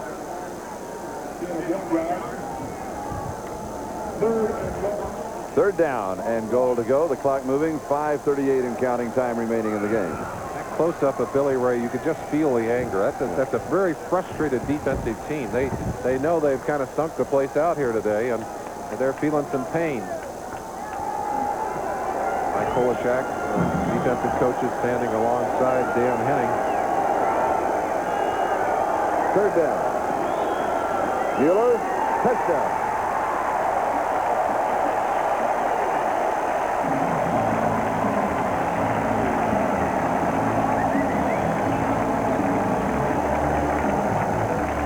His second touchdown of the day. Maybe Marcus has helped him with his diving technique. Oh, wait a minute. We're supposed to take him over the line, not away from the line. Obviously having trouble with one of our machines. That's the magic of television. And now to make it 40. Jaeger out of the hold of Gossett.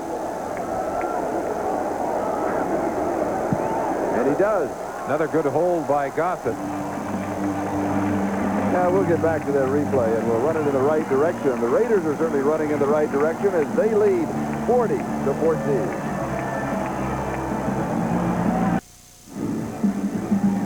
One of the happiest men today has to be the Raiders defensive coordinator, Dave Adolph.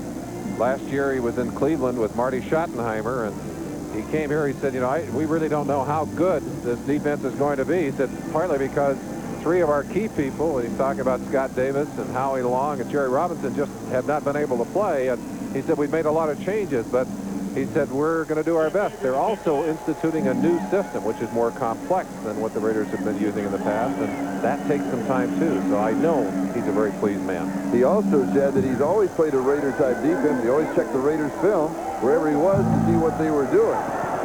Here's Victor Floyd, the man who caused the safety, and he is bumped down at the 50. Steve Strahan is the man who made the tackle. Let's go back to the touchdown. Well, we've got Mueller going the right way, certainly going the right way, over the top. And how many times have we seen Marcus Allen do that? Obviously, Mueller has watched the film, and he said, hey, I think I can do that, too. And he did. Oh, time of possession, leaning way to the Raiders' side. San Diego quarterbacks have only completed 2 of their last 16 passes. McMahon, 2 of his last 12. Archer's 0 for 4. If I'm not mistaken, the Chicago Bears controlled the clock about 40 minutes against the Raiders last week. So that's a real turnaround. Archer stumbles, has pressure, and he completes the pass to Bernstein. Rod Bernstein. And he goes out of bounds, and that stops the clock. Now 4:55 is the time remaining. Tim Brown is back out sitting on the bench. We understand that the x-rays on his knee are not going to be read until after the ball game is over, so the only report that we have is a strained knee. Now that's, I'm guessing, what, 2-3 weeks, if that's all that it is. I hope that's all that it is. You see the sleeve, kind of that blue sleeve with the legs stretched out. That's a splint of sorts on that knee. So they're obviously not taking any chances. He's got that knee splinted right now, and I would think that that may lead us to believe that they're certainly worried about that knee. Quinn Early, the intended receiver, incomplete, 2nd and 10 back at the 30. Now, you mentioned earlier the holdout of Gary Anderson, that he is still not joined the ball club. That certainly has affected the Chargers offensively. But you once held out, did you not? Oh, sure. Yeah, 6 days. 6 days. Only held out 6 days. And you were not alone, though. Oh, right? Deacon Jones was going to hold out with me, and we decided we'd be a tandem, but he had two accountants that told him he was worth twice as much as I was, so I said, Deacon, I don't think we can hold out together. So I went back in 6 days. I couldn't stand it, Charlie. When did Deacon come back? He was back about 3 days later. 3 days later. He couldn't stand it either. Here's Bernstein, the tight end, also an H-back.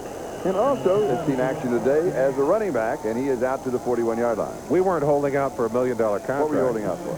I think the difference was about $8,000. I mean, that's, for me. In fact, I ended up getting about that amount to come back, although nothing was ever said about it. And even Deacon didn't know that. Deacon came back. He said, boy, it's a shame we had to come back and not get anything. I said, right, Deacon. I'm with you, Deacon, yeah. Bernstein again on the receiving end. And now you're seeing a hurry-up offense, and you can see this from David Archer because familiar with the system when Henning was the head coach at Atlanta and also at Washington where he was an assistant coach. So he knows the system. And if you were with us at the end of the first half, McMahon, we are assuming that because of the way that they showed, did not run the 2-minute offense. I was asking one of the Charger coaches, though, at halftime as they were heading off to the locker room about McMahon's grasp of the 2-minute offense, and it said it wasn't because he doesn't know the 2-minute offense. So they obviously felt that they had time to move it down the field, Charlie, but he can't have this whole offense in his pocket right now. That's going to come gradually to him, even though he's made great progress with it. And here's Bernstein, and this time he jumps to the outside. We mentioned this earlier. He's coming back off of that knee injury and has been a little tentative. So all of a sudden here at the end of the ball game, he's seeing a lot of action. He's seeing a lot of movement. He's getting hit. And, you know, from a confidence standpoint, this has to be the best thing that can happen to him. First down. And the ball snap before the change of the move. And here's the sack. Mike White's got him, yeah.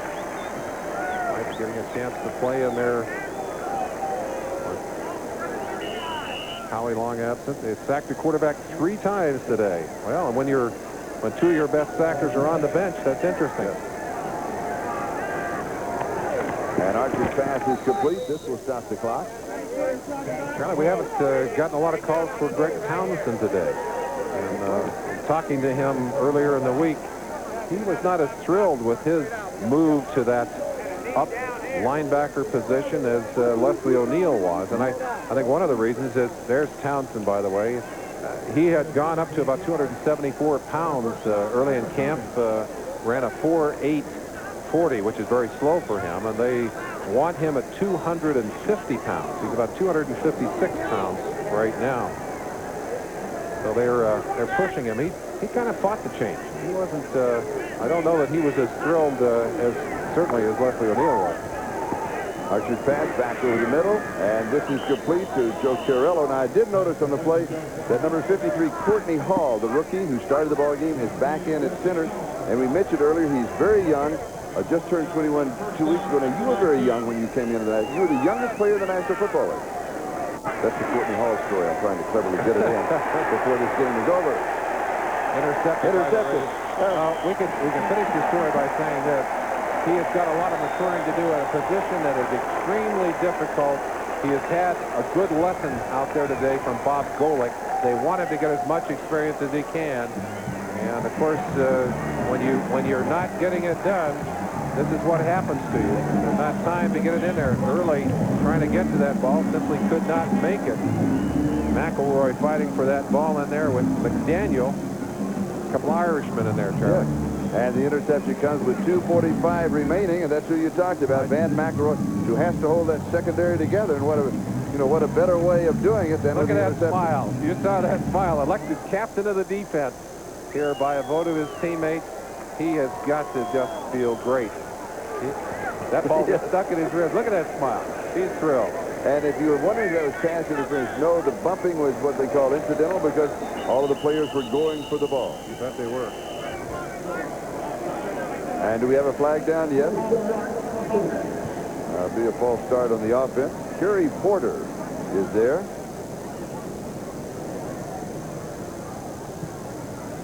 He is the number 2 fullback behind Steve Smith. Steve Strahan is listed as the number 3. False start, number 76. Half the distance of the goal line and still first down. All right, let's update you on everything that has happened today. Early on, it was Chicago by 3 over Cincinnati. The 49ers defeated the Colts. And New Orleans shut out Dallas. Rams by 10 over Atlanta. Tampa Bay won the Battle of the Bays. And Phoenix by 3 over Detroit. And we'll give you the games that are going parallel with ours right after this play.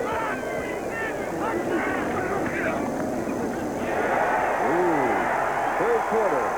Out near the 25-yard line. Before Martin Bayless and Sam Seals can bring him down, he picks up a quick 23 yards and a first down. As we'll look now to Minnesota just stomping Houston. Philadelphia downing Seattle rather handily. New England now is back in front of the Jets after the Jets were out in front 24-21. Cleveland, big over Pittsburgh.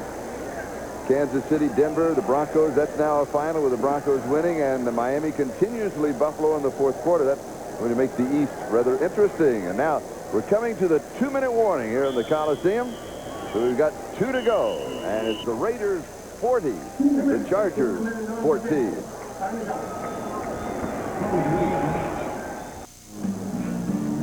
A very happy bench for the Raiders. And one of the men down there has been a Raider throughout his entire career. George Anderson, the trainer, the only member of this team, 30 years. One of the Raiders, their trainer, and someone else was there for that first Raider game. Yes, their first preseason game that they played, it was the Oakland Raiders against the then Dallas Texans at Kezar Stadium, and I was about 6 months out of Fort Smith, Arkansas. I'd never been to San Francisco in my life. It is in August. I figured it's August like Texas. You were the Arkansas. broadcaster. I was the broadcaster on radio for the game, and I thought it would be like the summers in Arkansas, and so I had a very light summer suit and short sleeve shirt, and the fog rolled in, and I almost froze to death. We had blankets out of cars that we were bundled up out. I love the city, and I enjoyed the ball game, but I almost Who won the game? I have no idea. I have no idea. Plan A, and I'll have it for you next week. Interesting that you were there for the beginning of this great franchise. They've come a long way. I'm going to hang around till the end. They can't get rid of me. Possible, Charlie, that they may be back in Oakland. One of the stories that was led off with here today by our pregame in NFL Live. That's right. And that was an interesting program. I enjoyed it. By the way, I'm looking very quickly into the Raiders handbook to see who did what. They don't have preseason. I know. It's not in there. It's not listed. Only in our memory. They didn't have overtime. I should have asked George Anderson. George. Yeah. We'll ask him next week when we see him in Kansas City. Check him in Kansas City. Yes.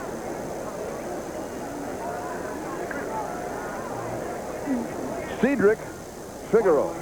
Notice he's from Notre Dame, and he dyed his hair as the Golden Dome.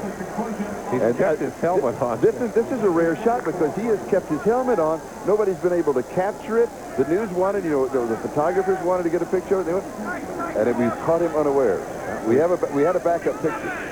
We do have him now, though. Yeah, we do. That was live. We have a backup picture when we caught him during the national anthem. Meanwhile, Vance Mueller continues to run down the clock. Most valuable player. Oh, I think it's easy. It is truly easy. It's a slam dunk. It's a slam dunk. We won't tell you right now. Give you a chance at home to see if you agree. Oh, that's a direct. I think the votes are coming in. I think the farm vote just arrived. The farm vote came in. A grassroots swell. A grassroots swell for a man who's completed 15 of 22, 206 yards and 2 touchdowns. Still unofficial. We'll wait for a moment. Yes. It's been a good day for the Raiders. I mean, that's certainly an understatement. Of all the things that could have happened today, the two very sad things, the Schrader injury and the Tim Brown injury, but so many things to be happy about. And now the Budweiser most valuable player is number 7, Steve Berline, the quarterback of the Raiders, and Budweiser will make a contribution to the United Way on behalf of all the MVPs selected in today's game. And also, quick thanks to Dennis Munitions, Stan O'Tate, Doug Mann, and working stats, and Gretchen Moyer, and Chuck Panama, our statisticians. And it's really been a fun game for most people, but not for the San Diego Chargers. Not for Dan Henning. A very uncomfortable start to this season for Mike Shanahan, who was very, very concerned about this opening ball game. Now his concerns will be transferred to injured players, but a lot of answers today, Charlie. One question that comes out of the performance of Berline, who's going to start at quarterback, assuming that Schrader's shoulder is not going to hold him out. If both quarterbacks are healthy next week, what do you do with your two quarterbacks? And now San Diego, they've got to get ready for Houston. And the Oilers are going to be smarting after their defeat. And we'll be back in just a moment.